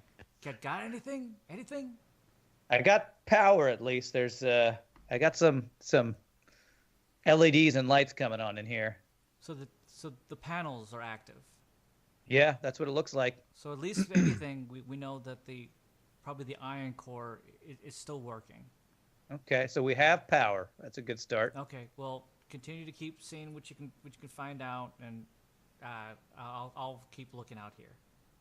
Okay. Well, I was pressing random buttons. Now I want to start trying to figure out if I can tell where the actual engine start button is. If I can see if there's a button or a... Roll investigation. Okay. I rolled a 6. Yeah, you're just. This is what Marvin sees from outside as he's looking through the window. He just sees a cyberjackal just going.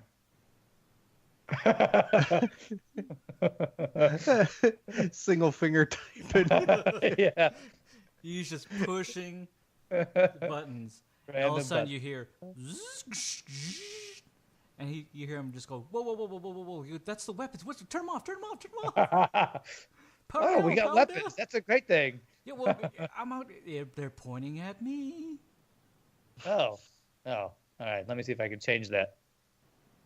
Roll a d20 again. 17.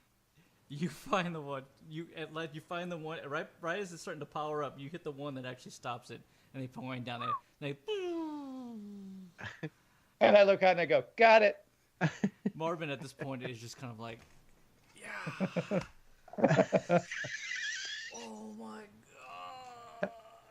And Big shit Reptus his goes, pants. next time, don't stand right in front of the cannon. Maybe next time, stop pushing buttons. Yeah. Yeah. I mean, I'm just trying to figure out what works, you know. Yeah. Okay. With that, go ahead and roll your engineering for me. Okay. And let's see if you can just start finding enough stuff to piece this thing together. He'll roll investigation. I rolled a 10.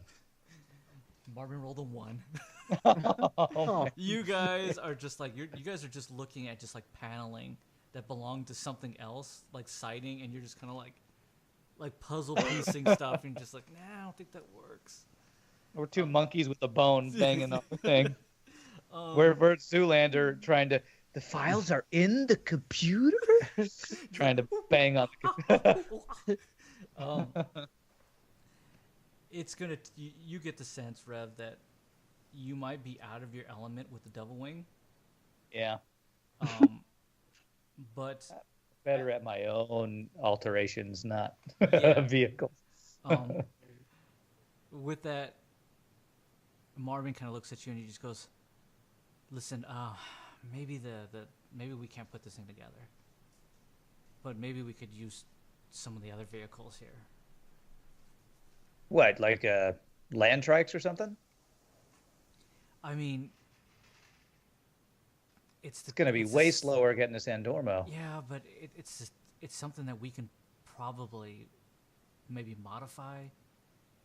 I've worked on trikes before, at least. Okay, like put a jet engine on this thing or something? Well, maybe we can use the iron fusion engines from the Devil Wing and slap them on. Of course, that makes us a rocket. And I don't know if we're going to be able to steer this thing, but maybe we could put it on motor tracks, really beef up that engine, make it a bit more like battle trike or something. I don't We're know. going to A-team on this thing. I think listen, you and I can't seem to figure out heads or tail with this thing here, okay? And you almost shot me. Maybe we can use that cannon on our thing because that was pretty good. He kind of points at you, and he just kind of goes, "High five." High five. You're just like, "That. Okay, if we get 3 of those, we could maybe. I mean, all we really have to do it needs to be in and out, right? Yeah, we got a man on the inside, so if we get into him, And he we takes don't care really of Father. need to have him come out. Like, Well, like he can do his thing, and if he just happens to something to happen to him, we could still get out of there, right? We don't have to like leave That's a man like- behind. that's like that's bottom tier of our objectives. Okay, well let's okay. Let's not worry about those small details. We'll deal with them down the road. All right, and We I'll can- remind Skag how he feels about you too. Oh, that's the big guy, right? Yeah. Yeah. I'll take. Don't worry. I'll make alterations for his motor tracks. So I think maybe we could just do that. Maybe we just. There's a couple motor tracks here. Let's just make some alterations. Beef these things up. Okay. Put Put a jet engine on it. Put some guns on it. Put some armor on it. yeah, and we can just we'll just go in. Guns blazing. That sounds like our style. Well, more like your style. I just feel like I'm gonna die. So, like, if that is the case, I'd rather like go out cool. Okay. Well, my style's a little more subdued, but the other guys, they would appreciate this. Okay. So how about let's just let's make that our plan. Okay. There's enough of these in here.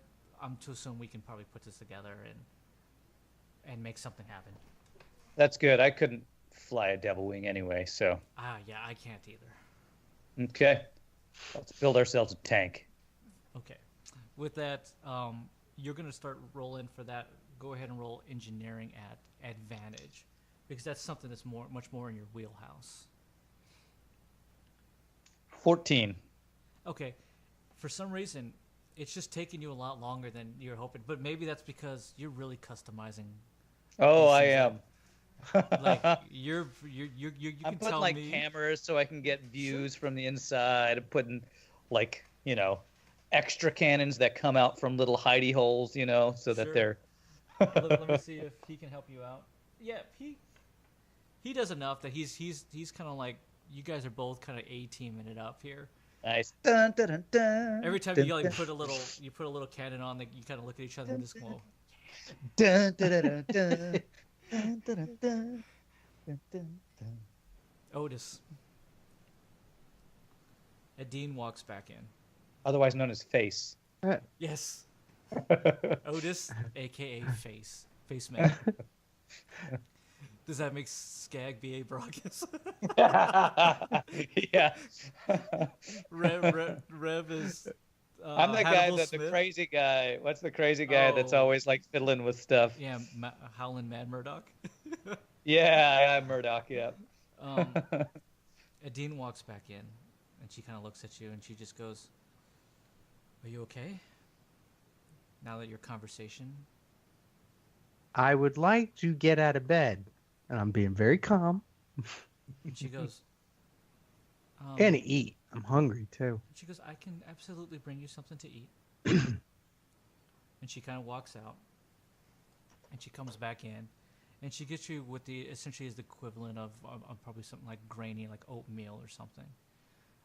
It's just nice and hot, and she kind of like spoon feeds it to you. This would be so much easier if, and I shake my arms a little. And she kind of like just leans back, and she just goes, "Go ahead and get it out of your system again. Nothing's No, nothing's I going wanna to get out. change. Nothing's going to change for you." I sink. If I could sink any lower, I'd sink. As she does, she kind of leans back in, and she just goes, "You'll feel better if you eat." I'm not hungry.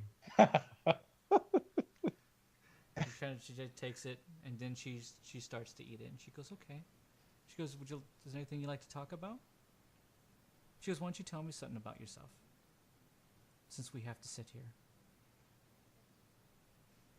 I come from the north. She goes, okay. It's good to know. She goes, and I come from here. Me, a dean. You, Otis Dirtbanger. Otis Dirtbanger. She goes, nice to meet you, Otis. She goes, my name is Adine Mondragon. Mondragon? And she goes, yes. Oh. I know Morty. She goes, you know my father? Wait. She goes, but, I mean, you just met him. It Wait, I doesn't didn't it doesn't seem like you guys know each other. I'm like perplexed. She goes, I'm confused. You say that you know my father, Mortimer, right? Yeah. But you just talked to him, and it doesn't seem like you two know each other. I didn't recognize him. No, it's the first time you've ever seen him. Mortimer? Wait. My father's name is Mortimer Mondragon.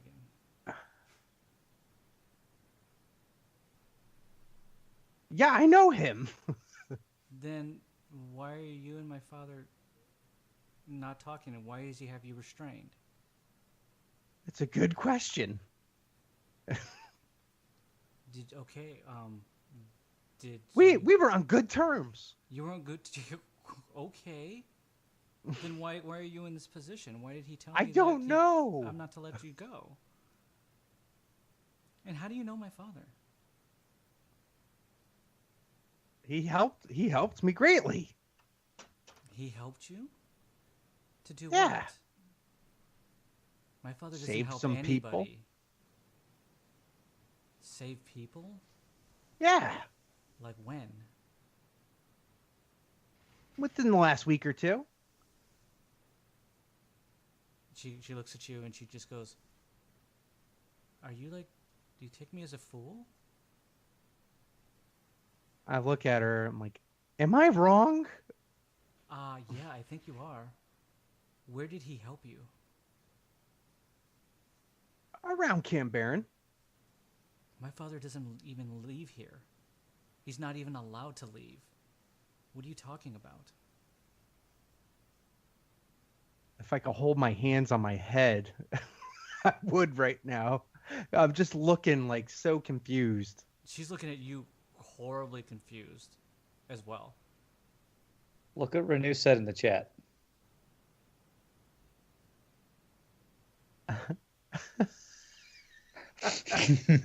Yeah, okay. I don't know if it's right, but I have notes. Yeah, my father, listen, I don't know who you're talking about, but my father is, Maybe it's a lost uncle. we don't have any other family.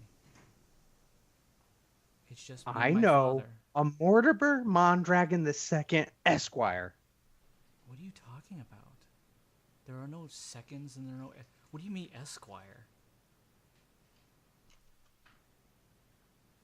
Son of a bitch. And I'm just gonna be like, I'm trying to do math in my Are you head. confusing my father with someone else? That was the name I was given. By who? Guy that helped me. Did he look like my father? I didn't see your father. That's the guy that was here before? Yes, the guy that was here before.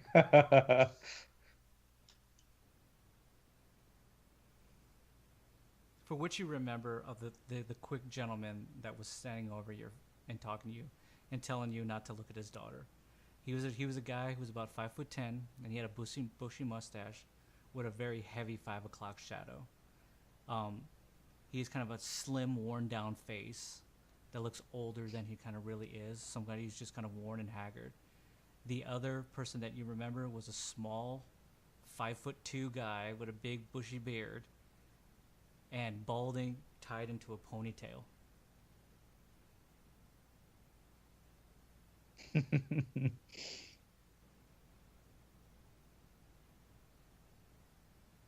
She goes, "I'm waiting. What are you waiting for? You piqued my interest. You're tossing out my father's name that you know him, yet the interactions that you guys just had state that you actually he helped you in some way, and yet he did this just about a couple days ago. You said outside A week or Canberra? two. A week or two Yeah. ago. Just about. My father hasn't left here at any point in the past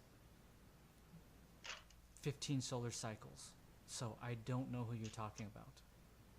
Then I don't know who I'm talking about. Wonderful. So with that, maybe it's just best that I just keep you tied up. I guess so. Can I talk to your dad when he gets back? With that, as she kind of like gets up, you hear one of the doors from the outside adjacent room open up, kind of slide open, and then you hear the gentleman just going, "Nadine, where are you?" And she goes, "I'm here, Father. I'm in the room." He just goes, "Get out." Marty! Marty! Are you? He goes, "Is that you, kid? Are you looking at my daughter?" Mortimer! Get over here!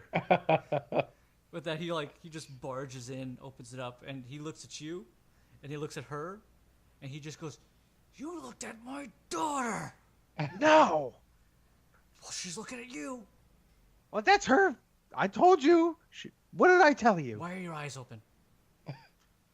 I close them.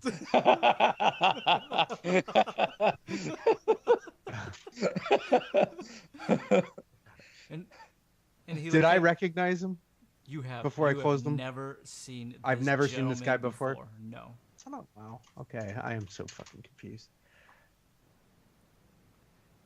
He looks at you, and you can feel his eyes just like burning like holes through you. Yeah. And he just goes, "Number one," and he kind of like looks at you. He goes, "Dean, why are you giving out names? Why'd you tell him my name?" It's not your name. "What the hell are you talking about? Of course it's my name. It's given to me by my father." Is your father still alive? No. Thanks for bringing that up, asshole. Any other questions?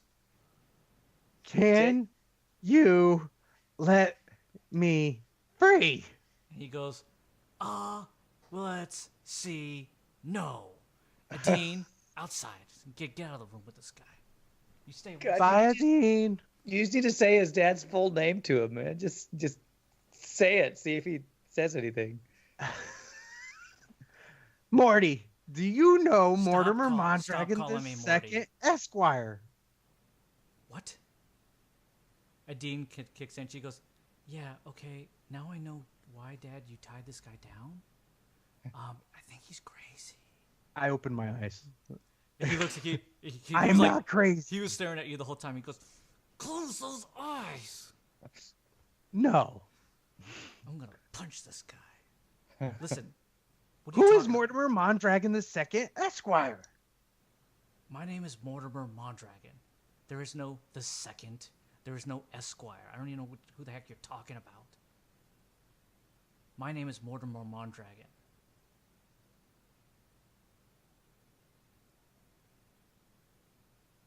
No. No, this isn't right. What isn't right? You're not Mortimer Mondragon. I'm pretty sure I am.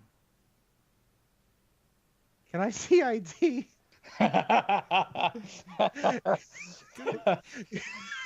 I see. I I had did. to go for the callback. You know what? Let's roll on that. Let's see if he's willing. He's willing to accept that. I am Officer Otis Dirtbanger. Goes, listen, can I get a hold of Terry? Get Terry on the line. Go ahead and roll persuasion. Ooh, okay. Advantage. 8. Okay. Oh yeah, he looks at you and he just goes, listen, kid. I don't know who you are. Well, I didn't know who you are, but now I know who you are. Okay? The Rook contacted me, and he's asking me. Well, he's asking me some things. Now he's kind of telling me some things. Yeah. Now I kind of know who you are. Adine, I'd like to ask you to leave and let us speak. Adine just kind of goes, at this point, no. Bye, Adine. And she just goes, with that, she kind of like walks over to you. She takes her foot and she pushes on the wound. And she just goes, I put them in. I can pull them out. And she sits back down and she starts to eat. And she just goes, I'm not going anywhere. I want to know what's going on, Dad. And he just goes, fine. He goes, this guy, did he tell you his name? She goes, yes, his name is Otis. Otis Dirtbanger. I smile. He goes, yeah. Did he tell you that he's a murderer? And that he's Murderer? I am no murderer. Where'd you get that? Yes, you are. You absolutely are. There's a bounty on your head, 500,000 checks, and they're looking for you now. For the death of 7 people Bogus. on the It's bogus. mono heist. Word around town is that they saw you there. And I'm here. I was Why am I talking like working her? for somebody. Why am I talking like her? No, he I just knew goes, you weren't. I But know. it still would be awesome. He goes, yeah. So, this kid looks like he's a thief, and he's now a murderer. And we're here to, like, protect and save you. You're lucky that the Rook is looking I out guess for I'm you. lucky. I'm going to smirk at him. Like, really, really cocky. Ooh. Go ahead and just roll something. See if it just gets under his skin. 16. Oh, it gets under his skin. It gets under his skin. He's just like, oh God! Like everything you say is like knives in his stomach. Gotcha.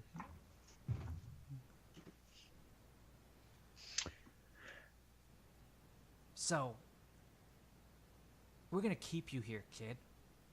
Yeah. And maybe just maybe, I'm gonna do something. Maybe I should collect on that. 500,000 checks. That's not a good idea. No, it sounds like a good idea. What about the Rook? You don't want to disappoint him. It kind of gives you the look like, listen, man, I don't know who the hell you are. Listen, man. But you're just all talk. And you're just a kid who's just strapped down to a bed. And you're not Mortimer Mondragon. That's it. God damn it. And with that, he kind of like pulls up his data information on his thing and just points it in your face where it says his picture and that Mortimer Mondragon. You are him. And then he swipes it. He just goes, yeah, I've been telling you that, kid. I don't even know why I'm telling you that. Jesus, you're just really you're a head case. Anything else at this point? You want to know my birthday? Do you know anybody from Cambaron? Why would I know anyone from Cambaron? God. I don't like you. Well, good. That's great. That's just great. I don't like you. That's great. I'm the one who stuck my neck out to save you, and all you got is just like, you just. And then he just kind of like turns around and storms out. And he just goes, "Edine, now outside." And she just goes, "Fine," and she just kind of walks off. And she kind of looks back at you, and she smirks. I smirk back. And she kind of just goes, and she just walks and she closes the door. You're like a hardcore Han Solo, like less likable Han Solo, basically. Skag calls you Rev, Okay. Oh, thank and God. he's it's just not me. like, "So, what's?" Skag, is that you? Yep, that's me. Are you still drinking or what? It's been like 8 hours. Listen, come on, more drinks. Mac. He goes, "Listen, I can't keep up with this guy. This guy, he's better than I am. You're gonna have to save me, Rev. I don't think I can get down. I am so far in debt with these guys." This doesn't sound like the Skag I know. I mean, not like a lot of debt, but like 200 checks. I'm just losing these drinking battles. All right, man. We're trying to build like a tank over here, so if you want to break from drinking, you can come help us. He goes, "What's a tank?" You know, like a He failed his role. you know, tank's not even a big word, man. Tank's like right up your alley. Like a tankard? That just sounds like more. All right. Think big guns, tracks, Right? mobile vehicle. Those are bigger words. That probably doesn't help. Okay. Why? You like guns, right? You like guns? Right up there with drinking. Okay. We're putting guns on a car. You want to come help? Oh, that doesn't sound too bad. Let me get out of this. And you hear just Mac in the band. He goes, yeah, you're not going anywhere, man. One more round. And he just goes, listen, I'll call you back, man. I'll be right back. Click. Yeah, that's Skag. Yeah. Go ahead and roll your engineering again. With a little help from. Oh, okay. So Marvin's starting to pick up his pace here a little bit. Nice. I rolled a 17 too. Okay, you're able to. You tell me what they look like. You were able to put together 2 motor traxes. Okay. During this time, it's probably taken you about an hour or two. You want to make sure all it's set up right. Okay. Marvin has requisitioned a few larger iron fusion engines that he's found a way to kind of connect it to the other one. So essentially, you almost have 2 engines on these motor traxes. He doesn't he can't tell you how much power this thing is going to generate and how unruly or unwieldy this might be.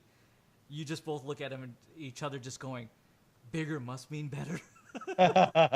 Well, what I want to do is, I don't know if this is possible with how these things are put together, but my idea is that if we put a rocket engine on the back of this thing, I want the 2 motor tracks to be like vertically aligned, but for travel. But then when we get to the place where we attack, we want them to be able to shift sideways on the track, so it's the horizontal with like guns. Okay, I got you. See what I'm saying? So you want to have like these really cool like independent suspensions and swivel. Yeah, like they're on top of the actual tracks, but they can like turn depending on if they need. You know what? Go ahead. roll engineering again with the help of him. Okay, well he did nothing. He has no idea what you're talking about. He's like, yeah. Okay, I rolled the man with the plan. 13. Ooh. Okay. I don't know. You think you've done something that allows it to swivel Okay. You, I'm not sure about the hydraulics on this thing, but it might do something cool. yeah, that's what you're selling to Marvin, and Marvin's just kind of like looking at you. At this point, you guys are kind of bonded a little bit over these like Yeah. art projects, and he's kind of like going, "Yeah, man, if that's what you think, Yeah, okay." this is the most animated he's ever seen. Rev's like, yeah, when we travel, it's like vertical, and we got mobility, and then when we are given into battle, it turns, and we have all our, our flanked guns just pointing at everything. He's like going crazy. Yeah, Marvin's like giving you the look, just going, "Yeah, okay, all right." You kind of like, you have to kind of like turn it yourself. You have to physically show him how it works. I press a button, and it like goes, and I'm like, yeah, perfect. As I like shove it, and it turns, just like that. What Just else? like I What else did. do these two motor tracks look like? What else did you put on them? Okay, so So they we they, were they try- swivel side to side essentially, or on some kind of yeah. gimbal. So basically, the axis. tracks are in a line, but they can either be vertical or horizontal, so they go Gotcha. like that. I want we had those like devil wing weapons that were working, Right. and so what I'd like them to do is when it turns sideways, the weapons like kind of come down and point forward. Okay. That makes Do you sense. want to shorten them up a little bit because they're obviously extremely big on a devil wing? No. Because if they're sitting up, they're like way up there. Motor Okay. tracks aren't exactly that big, so Okay. Well, okay, we'll make it a sawed-off shotgun version of of the devil wing lasers or cannons or whatever they are. you can't find some sort of illegal. Oh, great, yeah. No, they don't. They're all drinking right now. Reduce. They're all hanging out. They're with all at the Skag bar and with drinking. Jag. They're all getting toasted. The mad scientist Rev putting together an A-team tank is what this is. Okay, so with that, Marvin just goes, okay, and he gets out the plasma cutter and starts like obviously sawing down these turrets a bit. Okay. And he, with everything he does, he kind of looks at you to kind of get approval. Like, is it like the master? Is this how it works, kind of thing? Yeah. Yeah. He's like He looks super at you. And excited. yeah, he's just like, oh, okay, all right, and he continues to just kind of keep going at it. Roll your engineering again. Okay. Oh, okay. 4 with advantage. Okay. This time, Marvin kind of like takes the lead on this one, and he starts to work on the third one, and you kind of like he's animated. Now he's just like looking at stuff and just going, okay, well, all right. He starts to kind of put his own little spin on it. You do kind of notice that the swivel thing doesn't exactly work as well as your little kind of half click thing. Yeah. He's like trying to figure out like he doesn't kind of get the working on the axis and the gimbal. Go ahead and roll engineering again if you could. Yeah. Keeps falling off. 19. Yeah. You rolled 10. You go in there and you're able to fix his mistake, and he kind of looks at you and he's like, all right, okay. So does that fix the swivel? Oh, you fixed Or it is this on something the third else? one. You fixed it on the Okay. third one, on the one he was working on. Oh, there's 3 of them together? I thought it was 2. Wait, so we Now put another one? He started to work on the third one. Oh, okay. Oh, okay. So we have 2 that kind of swivel and 1 that does Yeah, swivel one actually really well. does swivel for sure, at least. He starts to Man. again put together the same, whatever specs that you were working with on that one. Go ahead and roll engineering one more time to inspect and make sure that everything is up to Rev's working order. 18. Nice. He keeps falling off the thing. Yes, 3. Marvin kind of looks at it and just kind of goes, yeah, looks good. And you kind of like go over there and you start to fix all the little things. And he's doing it. And he's like kind of just going, oh yeah. And all of a sudden, like the happiness that was on his face is kind of like, oh, It's like, oh yeah, I did screw that up. Yeah. that one too. Oh, okay. And you kind of like put it together where you have what you believe to be 3 customized, quicker motor tracks built to Rev's battle specifications. So each of these has these motor traxes have +3 armor. So if you want to go ahead and write that Oh, down. okay. Motor tracks So plus with 3. whatever reinforced armor that you were able to put on there. Okay. And it has dual ion cannons as well. Dual ion cannons. Nice. Okay. The dual ion cannons have a 60-foot range as well, so you have a little bit of range there that you can put Nice. on. Was there anything else that you wanted to put on there at that time? Are there any missile launchers in this place? Missile launchers. You probably. Can I roll investigation Here's to the see thing: if I is can go find? ahead and roll investigation. 2 Okay. is the concept and ideas of missile launchers is an old world. Okay. thing. So it doesn't mean that Rev, as a data trafficker, hadn't stumbled upon old data files at some point and thought to himself, "That's kind of interesting and cool, and maybe I could do that." But the problem is Skag would have to be able to make the shells. He's the armament guy. The weapon. Okay. And Skag Well, is blister drunk. Yeah. Well, I wondered if there's a way that I could rig something up to lob grenades a distance. You probably So- could lob some like single shot grenade that okay. you can. I'll roll investigation to see if I can find anything Sure. anyway, I guess. Absolutely, go for it. I rolled a 4. Yeah. Marvin rolls a 3. I'm just I rolled like 4 3s today. He kind of he doesn't get the idea or the concept of what you're trying to get, and he kind of looks at you and he just goes, "Well, we could just throw him." Yeah, I want more distance, man. I don't. Okay. I haven't seen my friends when they throw grenades. I need distance on So these you're trying to explosives. find some kind of launcher or some kind of propellant. Exactly. Yeah. Okay.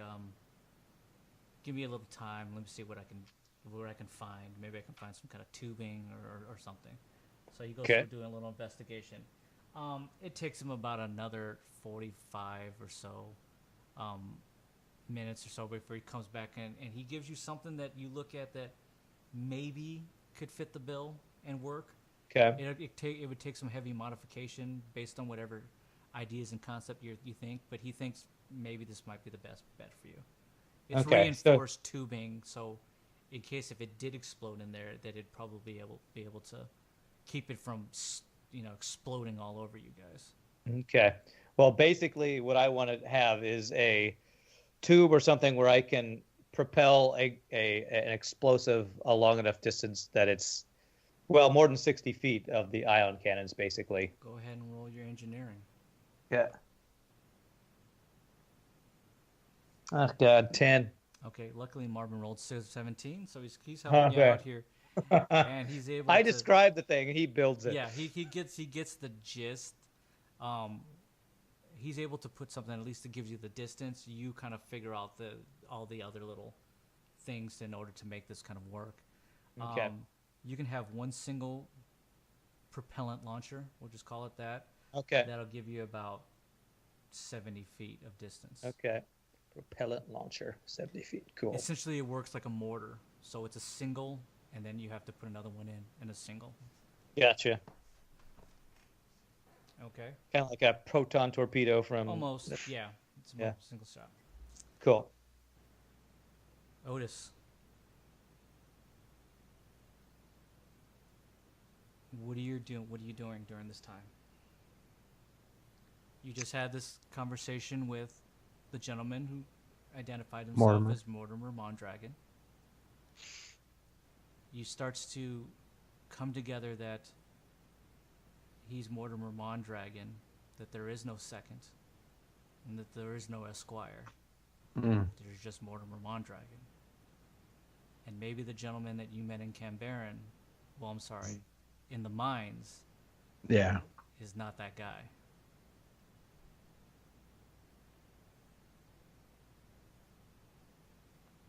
I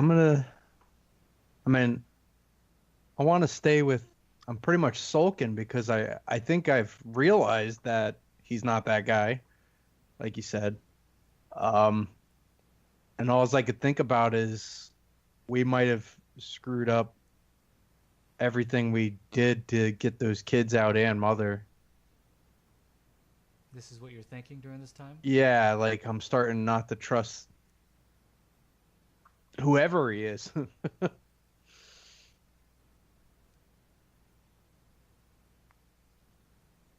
What do you want to do while you're sitting there thinking this? You can hear murmuring and talking from outside the room, the adjacent Mhm. room. It's it kind of like it's a bit of an up and down. It kind of gets elevated, and then Like it they're kind of, arguing. yeah, a little bit like they're arguing. You kind of get the sense, but then it's just not really like extreme arguing where it's just a lot of yelling through it. A disagreement. Yeah, where Okay.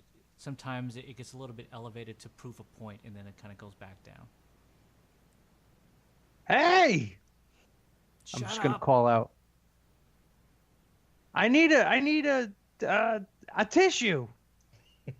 You just hear. You just hear. God. The door opens, and it's a dean. I smile. She smiles back, and she has a tissue. And she What's just going goes, on out there? She just goes. Family discussion. Have you ever wanted to leave this place? I don't know any other place. What if I can tell you? What if I could tell you? We can leave. Roll persuasion.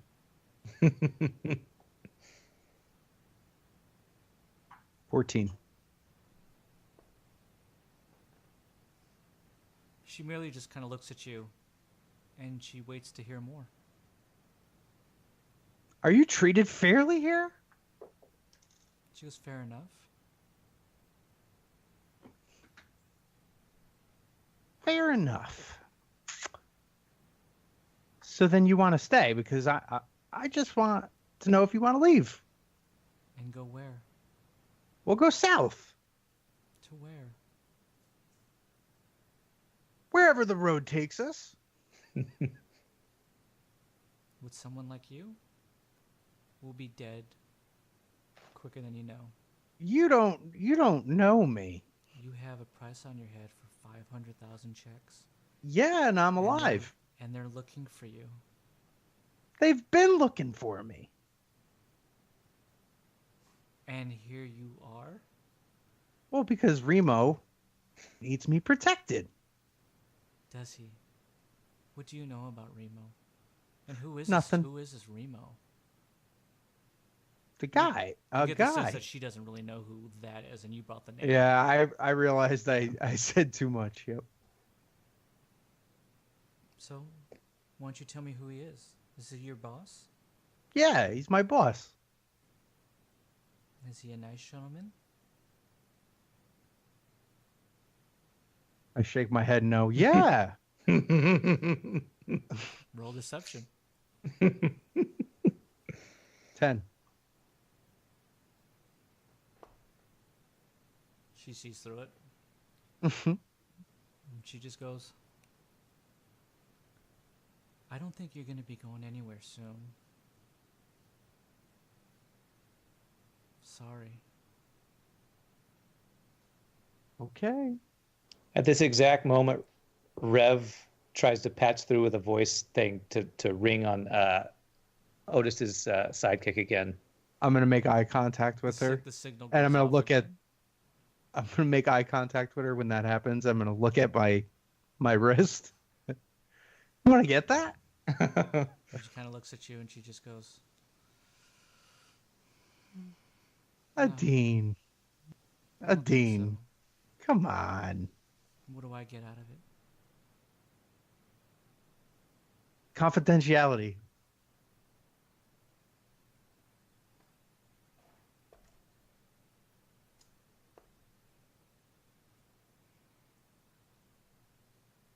She goes, make it quick. Thank you. And she taps the same button that you told her to tap before. But Nice. she does not leave. She's still holding the tissue. Otis, Otis, are you there? Can you hear me? I can hear you. I can hear you. Still indisposed, but I'm gonna look at her. Wipe my nose. She kind of like My nose. she just dabs, and then she puts it on your nose and she just squeezes. Ah! Anyway, She goes blow. I think they're starting. I, What was that again? So they're not letting me go. you're still tied up? Well, I got good news. We're putting together some equipment to try to come help you out. Ah, cool. It would just be nice if we had somebody on the inside who wasn't tied to a bed. I agree. Do you have anything else I could go to Remo with? Because I don't think he was much convinced by your discretion offer. Adine kicks in. She goes, "Excuse me. Hello, how are you?" Oh, hi. Are you a friend of Otis's? My captor. My name's Adine. My captor. I'm the Hi, one Adine. who actually patched him up. I'm a doctor. Oh, thank you, Adine. I'm Rev. That's Very my nice to friend meet you're you, Rev. helping. Are you his boss that he keeps speaking about? Yeah. He calls me his boss. We're associates. Okay. Well, it's very nice to meet you. You can continue your conversation. I look by the at her. way, See, I'm I not wasn't really- lying. I'm not really his captor. Oh, well then why is he tied to a bed? Yeah. More like we have to protect ourselves from him because, you know, he's been kind of unruly. Yeah, that sounds like Otis. When she hears that, she kind of looks at you and just goes, I will say, he's never killed an innocent person while I've been around. And I look at her and I said, never, ever. and she goes, but Innocent. No. he's wanted. Yeah, do you know who wants this guy? Everybody does now. Murdered I'm pretty 7 sure- people. Yeah, we're all kind of wanted by some bad people. When you do things that the people in charge don't like, sometimes they put a price on your head. Doesn't mean you're doing the wrong thing. Sometimes it means you're doing the right thing. So he did kill those people on that mono? No, he didn't kill anybody. There's somebody grabbed it with a devil wing and trashed the whole thing. Didn't have anything to do with that. That's not what the story that's going around is. Why does that not surprise me? I'm Rev. Was that your name again, sir? Yeah, I'm Rev. Yeah. Well, the story that's going around, and it seems to be kind of news for you, and with the look on your friend's face here, it seems to be news to him as well. That one Otis Dirtbanger and a small army of his killed and destroyed 7 people on a mono train, as well as passengers. Bullshit. And Well- it looks like he might be the guy, and they did say that he was the leader. And when I was talking to him, he did call himself a leader. Yeah, he calls himself lots of things. It's kind of a thing he does. I will say, there were no passengers on that train. I was on that train as well. There were guards and there were guardians. There were no passengers. Okay. I'm just. Can I- He doesn't seem like the type that would kind of do this thing. But that's the story that's going around. So, I mean, my father wouldn't want me to tell you this because he kind of told me this in secrecy. But I just get this. I get the sense that maybe Otis isn't who they're making him out to be. But he is a problem. Well, his past slowly coming to light does seem like there's some power struggles going on. Right. So you get you're like Otis, you're seeing this, and Adine is Yeah. she's taking over the Yeah, conversation. she's totally taking the yeah, with conversation away Rev. from me. She's now been privy to too much information, Uh-huh. and she's gonna get down to the bottom of it. But she feels, if anything, that when you said Rev was your boss, that there's a sense of professionalism there, so she can talk to Rev, because she, being a doctor, understands that. He's a boss. Yeah, the boss and the surgeons and stuff like that. This is how you speak to them. And Rev knows that anytime Otis gets in conversations, usually they deteriorate rather than improve. So, So listen,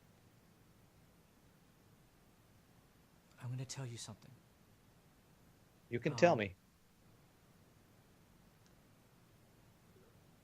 I don't know what exactly is going on, and I don't exactly know who this Remo individual is that your friend brought up.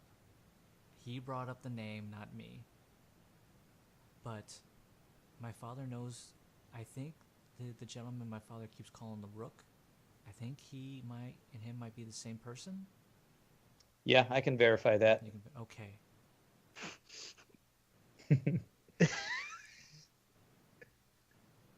I keep hearing you talking about having a man inside. What is it that you're trying to do? It seems like you should probably find a way to get him out of here. Well,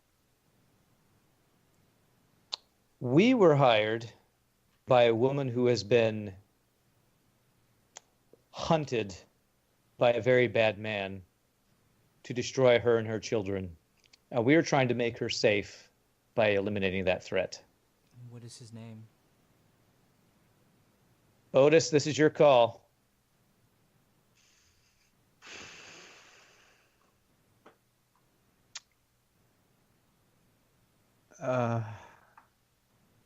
We're talking about my stepfather. I was actually talking about father because he's the one who's trying to. Okay. That mother is afraid of. I'll say. I'm gonna look at her. We know him as father. That's all I'm gonna say. I'm gonna look at her. The less you know, the better. She goes, maybe the more I know, the better. Maybe I can help you. Can you get me to the second tier?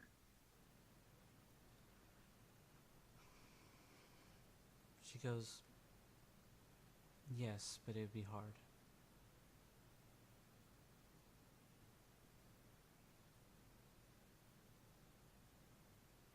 There's a guy. You do know I gotta this talk because to. she is, again, old knowledge for you, that her being a doctor, she absolutely has access Mm-hmm. to the research and science, because that was where the medical department would be. There's a doctor here that I need to talk to. He's got some information for a friend of mine. And she kind of grabs your hand and pulls it close so she can speak directly into the psychic. And she just goes, and are you going to murder this doctor? We have been hired to stop him hunting a woman and her many children. What that will require depends on our target. And she goes, I'm gonna look at her like a puppy dog. roll performance. 19.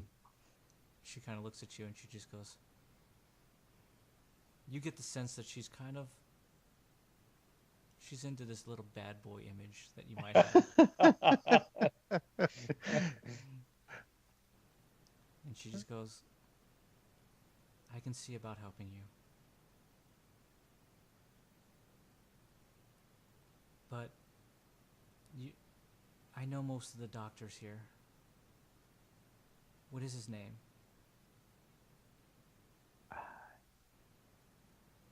Rev's going to say, do you know any doctors who have done experiments or She goes, of are known course. to do things that are not necessarily approved of by those who try to help others? With that, she kind of like just goes, I know doctors who work in other research departments. I am a medical doctor, though. I don't know firsthand of their work, but I know where some of them are. Maybe. Well, let me just put it this way. Most of the doctors I know are good, even though we serve the broken. And you can feel whatever way you want to feel about that. But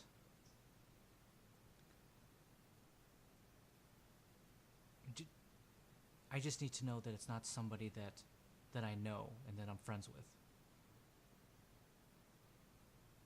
What if it is?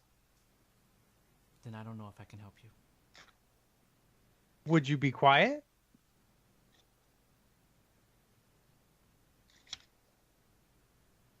For me?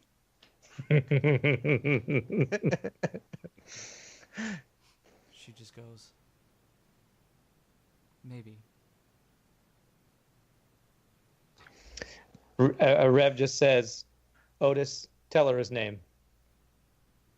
I have to contact the Dr. Eli Hauser.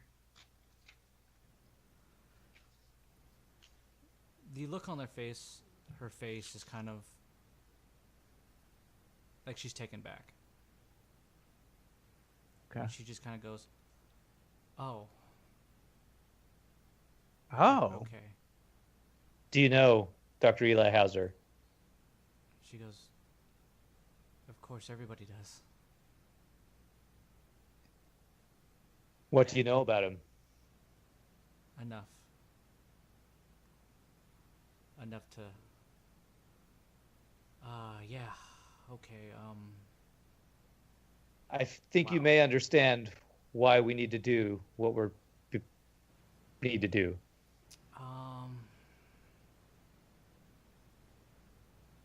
Whoa, okay, are you sure this is what you want to do? He's really well protected. And I don't think I have even seen him in quite a long time. He's pretty recluse. Yeah, I don't even know where he works. If he's even there, I don't even know where he lives. He's really well protected. Can I investigate? I want to perceive if she's Sure. telling the truth. Go ahead. 11. You get the sense that she's, if anything, she's not omitting anything. But there's definitely like a sense of trepidation and fear the moment that you kind of like bring that name up. Okay. That she's not whatever she's saying is not exactly, it's not a lie, but she's not maybe fully giving you everything to protect even herself, you know. So how about it? Can you at least let me go?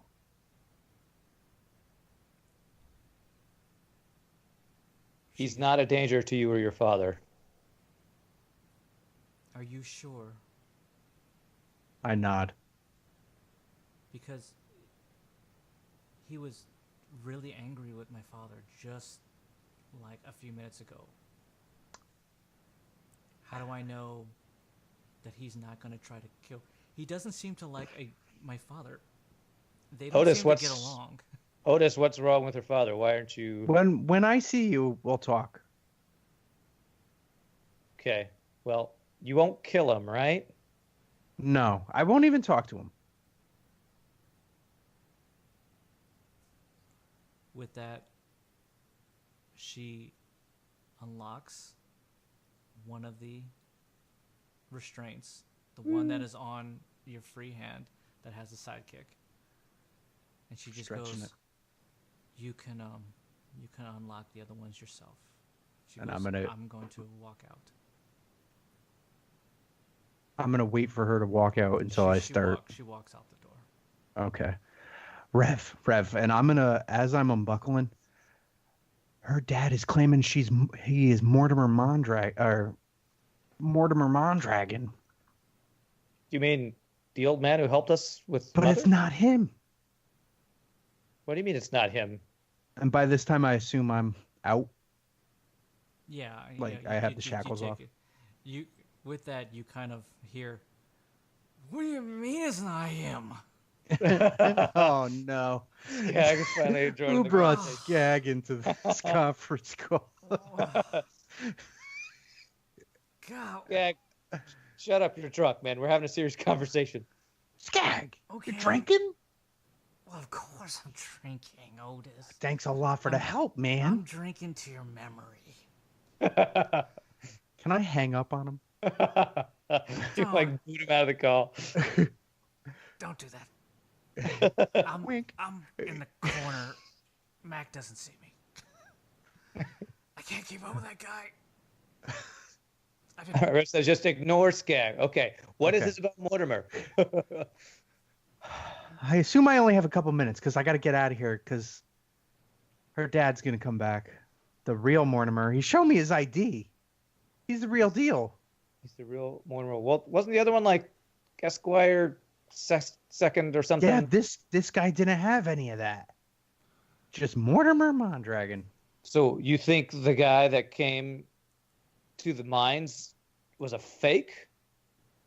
I've been here for a while now, and that's all I can deduct is he lied to us. Well, he had that, like, high security place out on the ocean. What would he be hiding from, or what would he be faking? I don't understand. Do we think Mother's not safe? Is that what you Yeah, think? that's what I'm saying. Do we have any way to contact him? Marvin contacted Mortimer, didn't he? Mortimer contacted you. You guys Remo never had, knows Mortimer. Remo's the only person who knows Mortimer, and he contacted you one time. I do remember Which is Yeah. like, When what the heck when you I guys screwed up. doing? Yeah. when I screwed up the initial contact. That's right. What are you doing? Well, that seems like a mystery for later, because right now you're still stuck in the middle of San Dormo. But if I'm on speaker, don't bring it up. On speaker with who? We talk. Bring what up?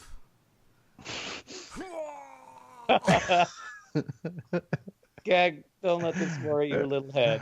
I'm trying to listen to Rev and ignore Skag, but I'm gonna scoff. Oh, do you mean The people here, I Marvin? don't want them to know that I told you that. I don't Oh. trust them either, though. okay? I'm in a dangerous place. They keep Yeah. putting the bounty over my head. This Morty wants to turn me in. Well, I think it's about time you left there. If she untied you, maybe you can Shouldn't lay have given low. him jerky. He's probably really I pissed. I haven't had the opportunity to offer him any. I'm gonna look around the room for my bag. Okay. No, I'm talking to the DM. I know that's what. Sorry. No, it's okay. Skag, you have a problem, sir. This is your intervention. Sorry. When you said that, I was just like, oh, he was just Yeah. talking back. Yeah, sorry. That's fine. Your bag is not in the room. Adine! I'm gonna call out for Adine. You don't hear her. At least, if anything, she How does many not rooms? respond. Is there only one door in? You don't know. It's only one door in. Yeah, and obviously there's a bathroom. It's just I'm one gonna door go in and out of the adjacent room. I'm gonna go up to that door. I'm gonna put my ear against it. I want to listen if I could hear anything better or hear if anybody's in there. Go roll awareness with rolling with advantage. 2 twos. Everything sounds good. Oh my god, those were You're full not- rolls too. Oh my god. Must be clear. All right, with that though, I'm gonna slowly open the door. Still kind of, reluctant, but I want to kind of peer out slowly, see if I see anything. Okay. You still have Rev on speaker, so Yeah, he knows what's going on. yeah, Well, he hears what's he going hears on. what's going on. Yeah. As you open the door and you kind of peer through, you see a dean sitting on a chair, quietly. She merely turns, sees you peering through, and she turns back. And then you hear, "Come on out, kid." I'm gonna stand up and not be sneaky. I'm gonna just swing the door open and stare at him and walk through. And I'm not talking to him. I'm just looking at him. He just goes, "So it looks like you looked at my daughter, and she kind of fancies you. Is that right, Adine?" And she kind of I looks at him and smirk. she just kind of like blushes. I'm gonna smirk at him. And he looks at you and he just goes, Rev says out loud, "Otis, stop hitting on the man's daughter." and he just goes, I'm not doing Who? anything. He goes, "Who the hell is that?" My boss. Ah, Jesus. My name is Rev. I am an associate. I'm not his boss. I appreciate it. Clarification. He's my boss. And he goes, "Sit down, kid." No, I'm not sitting down. Last time I laid down, I woke up tied up. With that, he pulls out. I'll stand here though. You do notice that he's brandishing a pistol. Doesn't bother me. And he just goes, "I'm not gonna tie you down, kid, but I need you to take a seat." What are you gonna do with that? What are you gonna do with that? You gonna kill me? You gonna let Remo down? I'll stand here. I won't do anything, but I ain't sitting for you. And he looks through you and towards Adine, and he just goes, "Really, this guy?" Rev goes, "He does kind of grow on you." Does he? I He's smirk got a at him. boyish charm. What can I say? You hear him in the back. He just goes, I like him." Oh, He's like, Jesus. "God, who else is who's that?" Skag, shut up. You're drunk, man. You hear him just go, "Sorry, guys. I'm gonna put- Sorry."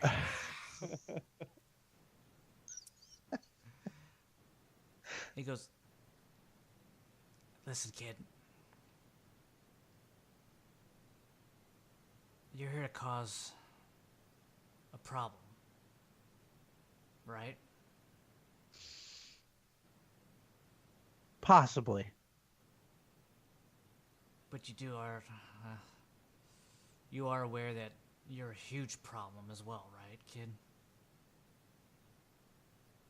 No, but other people think that, yeah. No, not other people. Almost everybody thinks that. And I look at Adine. And I smile. Adine kind of just looks at you and just goes,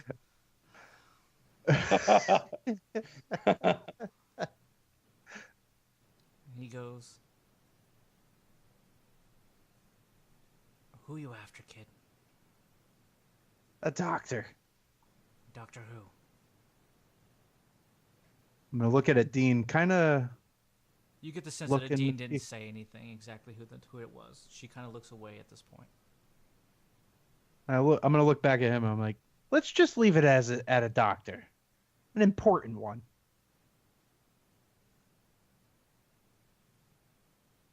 Okay. You don't So, want to yeah, give any names? I don't want to how about incriminate you. How about I'm looking you, out for you. disembodied voice? This is a high-profile situation. Sometimes it's better not to know details. Adine chirps up. She goes, Dr. Eli Hauser. I'm gonna glare at her. She doesn't. She doesn't flinch. She Okay. doesn't flinch. She doesn't actually even look you in the eye. She's just looking off towards a wall or something. Break my trust.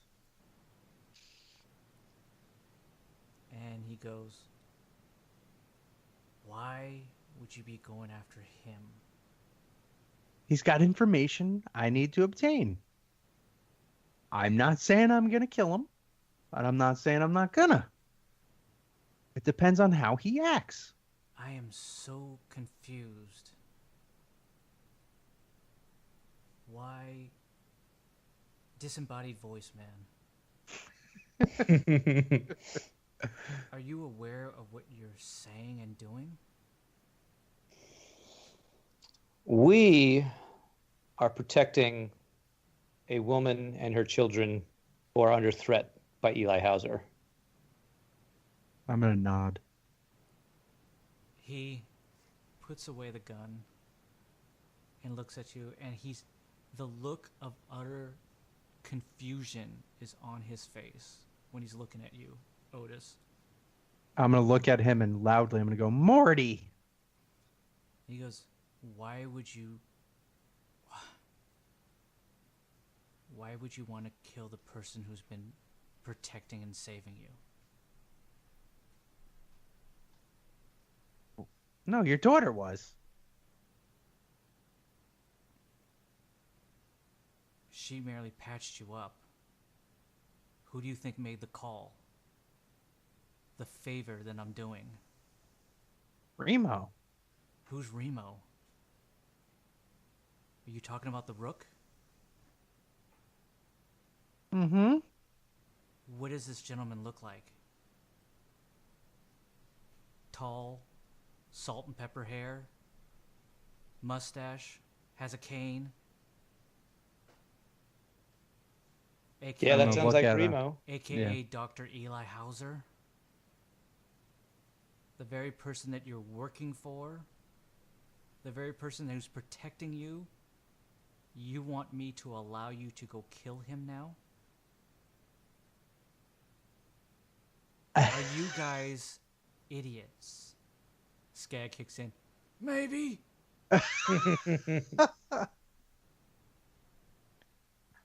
I'm dumbfounded. I don't know what You to have say. no idea what you're in, are you? You have no Oh. idea, are you, kid? I'm gonna look at him and shake my head no. He just looks at you, and there's just a look of just, I give up. If you want to walk out that door and get yourself killed, do it, because you're dead man.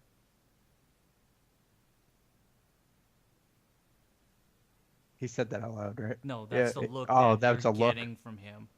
That there's no amount of money to save you or to turn you in is worth the hassle that you're putting yourself into. It's that look. Otis, Rev. why would Remo be helping with us if he's the target of our hit? I don't understand that myself. No, I didn't say Remo's the target. No, you said Eli Hauser. He just said yeah, Eli Hauser yeah, is the okay. Rook. I'm sorry, I misunderstood that. And Mac down in Overton Hill told me the Rook was the guy who called in the favor. That's why I said it's Remo. So, was that description? I thought it was Remo the whole time too. Was Yeah, that that description that you description just is gave him. it? That describes Remo, right? With the cane and everything? Okay. Yeah, it does. That's who you have. That's your who we've little- been talking to. You've been talking to. Okay. Should I call Remo?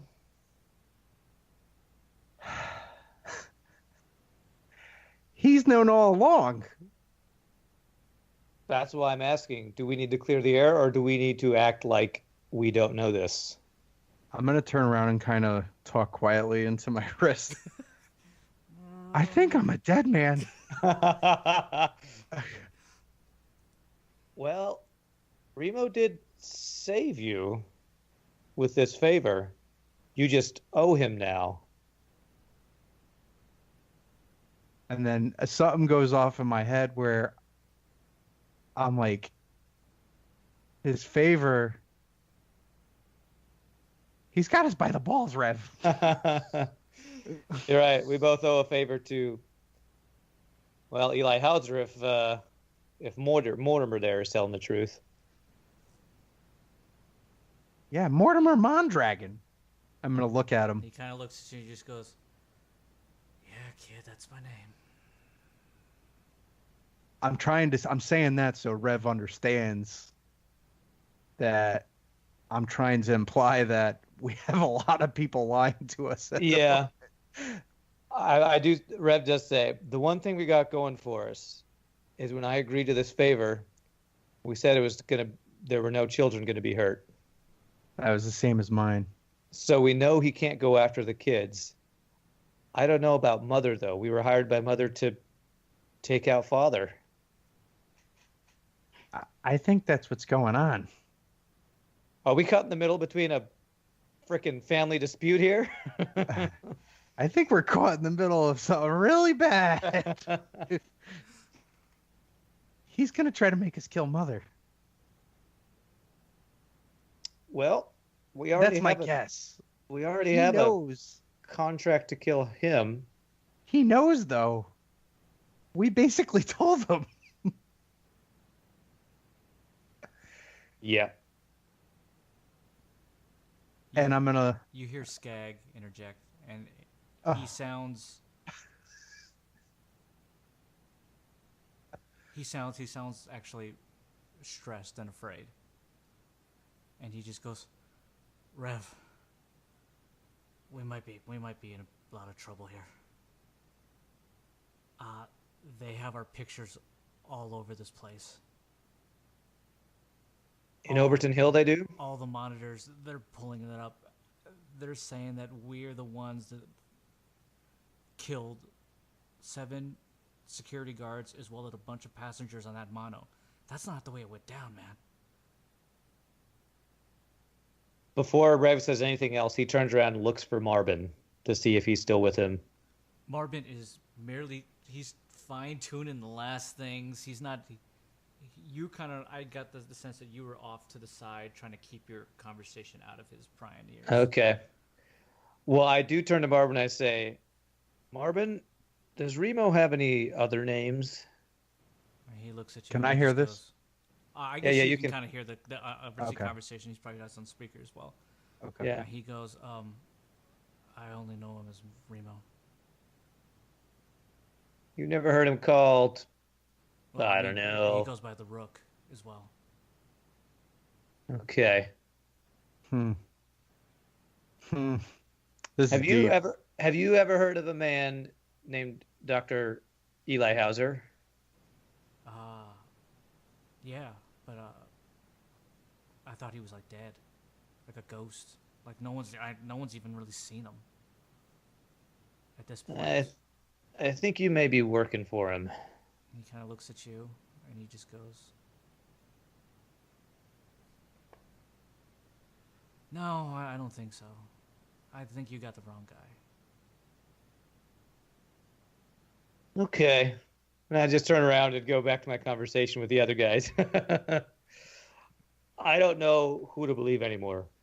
I'm going to walk into the original room I was in, away from Adine and Mortimer. Okay. I'm going to say, I don't either. Should I leave here? I think... Are you talking to them? No, I'm talking to Rev on Gotcha. the comm. I'm sorry. I got to get out of here, I feel. We have to abort this plan. What if I see if I can get a hold of Mortimer Mondragon II Esquire? He's with Mother, and we're not sure who is who. I feel like we should try to get a hold of him. Yes. You have to. You hear from the other room, I'm right here. Still here, kid. Still here. Might not be here the way things are going. You got to contact him immediately. But he's lying to us. He's working for Remo. He's got Mother. Okay. I'm putting you both on mute, and I'm going to try to get a hold of Mortimer Mondragon. So I mute both of them, but I want them to be able to hear the conversation. And so I don't know if I have Mortimer's number or if I can like backtrack it from when he contacted me that one time. Call. Roll science or engineering and see if you can pull it off. All right, well, I have engineering. I'll go for that. Or roll intellect. Any of those things. We'll see what you got. I rolled a 16. Okay. You think that initial contact when Mortimer did call in to tell you that you were messing up, that you think it's the same one, and it connects after a certain amount of time. Okay. This is a voice that opens up. You can hear it. He just goes, "Well, hello again. How are you, gentlemen? I'm to assume all three of you on the line." Mortimer, this is Rev. We can stop with the Mortimer.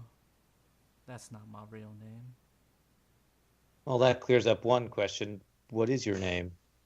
It doesn't really matter. Is Mother available? I hate to tell you, but Mother is currently disposed of. Did you kill Mother? Well, I mean, let's be honest.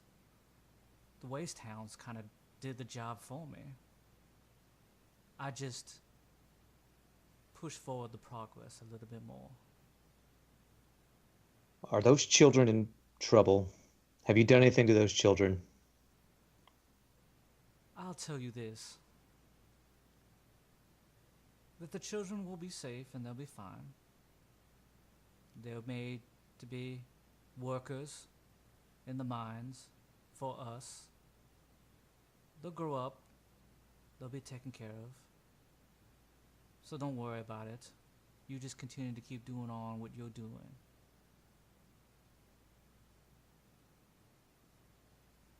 You've made a very dangerous enemy, and I immediately hang up. Unmute me. Yeah, and I unmute Skag, and I unmute... I'm gonna kill that son of a bitch! A incoming call comes into you, Rev. It's not from the same number. It's not from the same connected, whatever it is. Okay. Who is this? It's the voice of a woman. All of us? I'm to assume he still has you on the mute. But Yeah, I'll connect. Yeah, he's connecting everything, yeah. so you're just kind of hearing this. And then you hear, "I heard you just hung up on an associate of mine. Is that true?" I don't know who you are, and I don't know who I just hung up on. Rev, this is a voice from your past. You haven't heard this voice since you were very, very young. It's a voice that you didn't think you'd ever hear again. You can't pinpoint it. You can't make it out right now. Everything in regards to your past that you've pushed out, it's almost blocked. But the voice makes its way through. It's something deeply, deeply piercing to you. She continues with a breath, and she goes, "So Rev, so that's what you go by now?" And kind of in a broken voice, Rev says, who is this? I've always gone by Rev. And she goes, Interesting. Never in a million moons would I have thought that a weak kid like you would become a pretty established cyberjackal. She goes, and good for you. Your sister would be proud. What do you know about my sister? She goes, have you forgotten me already? My sister died. She goes, I know. I was there when it happened. Who are you? She just goes, there'll be time for us to sit down and talk. But just listen for now. The gentleman that you once believed to be a Mortimer Mondragon is an associate of mine. His name is Cayman Black. Unfortunately, the woman that hired you is just not going to be able to do that for you anymore. So, it just seems like that our paths have crossed again after all this time. And I'm sorry to be again the bearer or instigator of such bad news. It seems like you just cannot protect the ones that you care for, Rev. I mean, I understand why you like her. She kind of reminds me of your sister as well. Oh, little Sarai. And I are gonna have so much fun. Maybe in time, she'll look up to me and follow in my footsteps. I haven't had anyone want to be just like me in such a long time. Yes, in a very long time. Kinda like your sister wanted to be like me. But don't worry, Rev. I'll keep her safe and alive for as long as she keeps in line. You have my word. I betrayed you and your family once, and I just can't bear to betray you again. So until we meet. And she hangs up. The voice, the more that she speaks, is a voice of someone that grew up with you, that was older than you. She was a woman, a young girl, a teenager at the time, that your sister looked up to. But you almost treated her like family, like an older sister. But she, in the end, betrayed you, your family, and the town as she watched your sister die. And she's the very last person that you saw standing over your sister, smiling at you, that you can ever recall. Do I remember her name? Unfortunately, the name escapes you. You've pushed that so far down. But the face starts to come through. So I connect the voice to the face. You do. Back to a past that you have long since forgotten. Yeah. As that This happens, is like... Skag gets on there and just goes, Son of a bitch. Sorry, Rev, but our pictures are everywhere. They don't just have Otis's face, they have ours. I gotta get out of here. I'm gonna see what I can do to get to you. If we have a way out of here, we gotta do it Get fast. to me. We have a vehicle. We gotta go back to where those kids were. With that, you get the sense that Skag was blistering drunk, but everything that has gone on is just like the adrenaline is pumping through him. Skag starts to leave.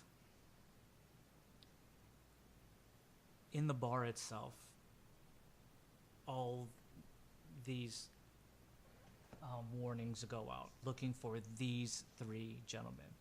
Mm-hmm. And there's a face of Rev. There's a face of Skag. There's a face of Otis. and it says $500,000 bounty on the murderers and wanted thieves of the Mono heist. Go Does ahead. that raise me to 1 million? That raises you to 1 million. Sweet. As Skag starts to leave and just starts to scramble to kind of get out and see if he can. Okay. He's able to get through the crowd of all the friends that he'd been drinking with, who are now kind of like looking up at the screens and just going, huh? As he starts to leave, he starts to kind of like do his best to remember exactly the path that got him to you. And he starts to go down some back alleys where he runs into a cloaked individual. The cloaked individual stops him, pulls out a weapon, pulls back his hood, and Skag is face to face with the Saldarian that he met back in Cambaron, that he broke his leg. And he just looks at him and just goes, "Interesting that we would meet here." And with that, Skag gets hit in the back of the head, drops to the ground. As he does, he turns and sees the face of the woman, who just scoots down and just goes, "Look what we got here. So much fun." And with that, we will end our session tonight. Good. Oh my God. Oh man. We were 2-1. Now we're 1-1. This is we're not good at staying in a group here. Well, either way, well done, guys. That was awesome. You guys have unveiled a lot in this session. Mm-hmm. Yeah, it was all us. Totally us. You unveiled a lot that you can figure out and start to figure out what you guys want to do, and you guys want to what paths you want to go now. You're starting to now realize that there's much more moving parts than you initially thought on this path.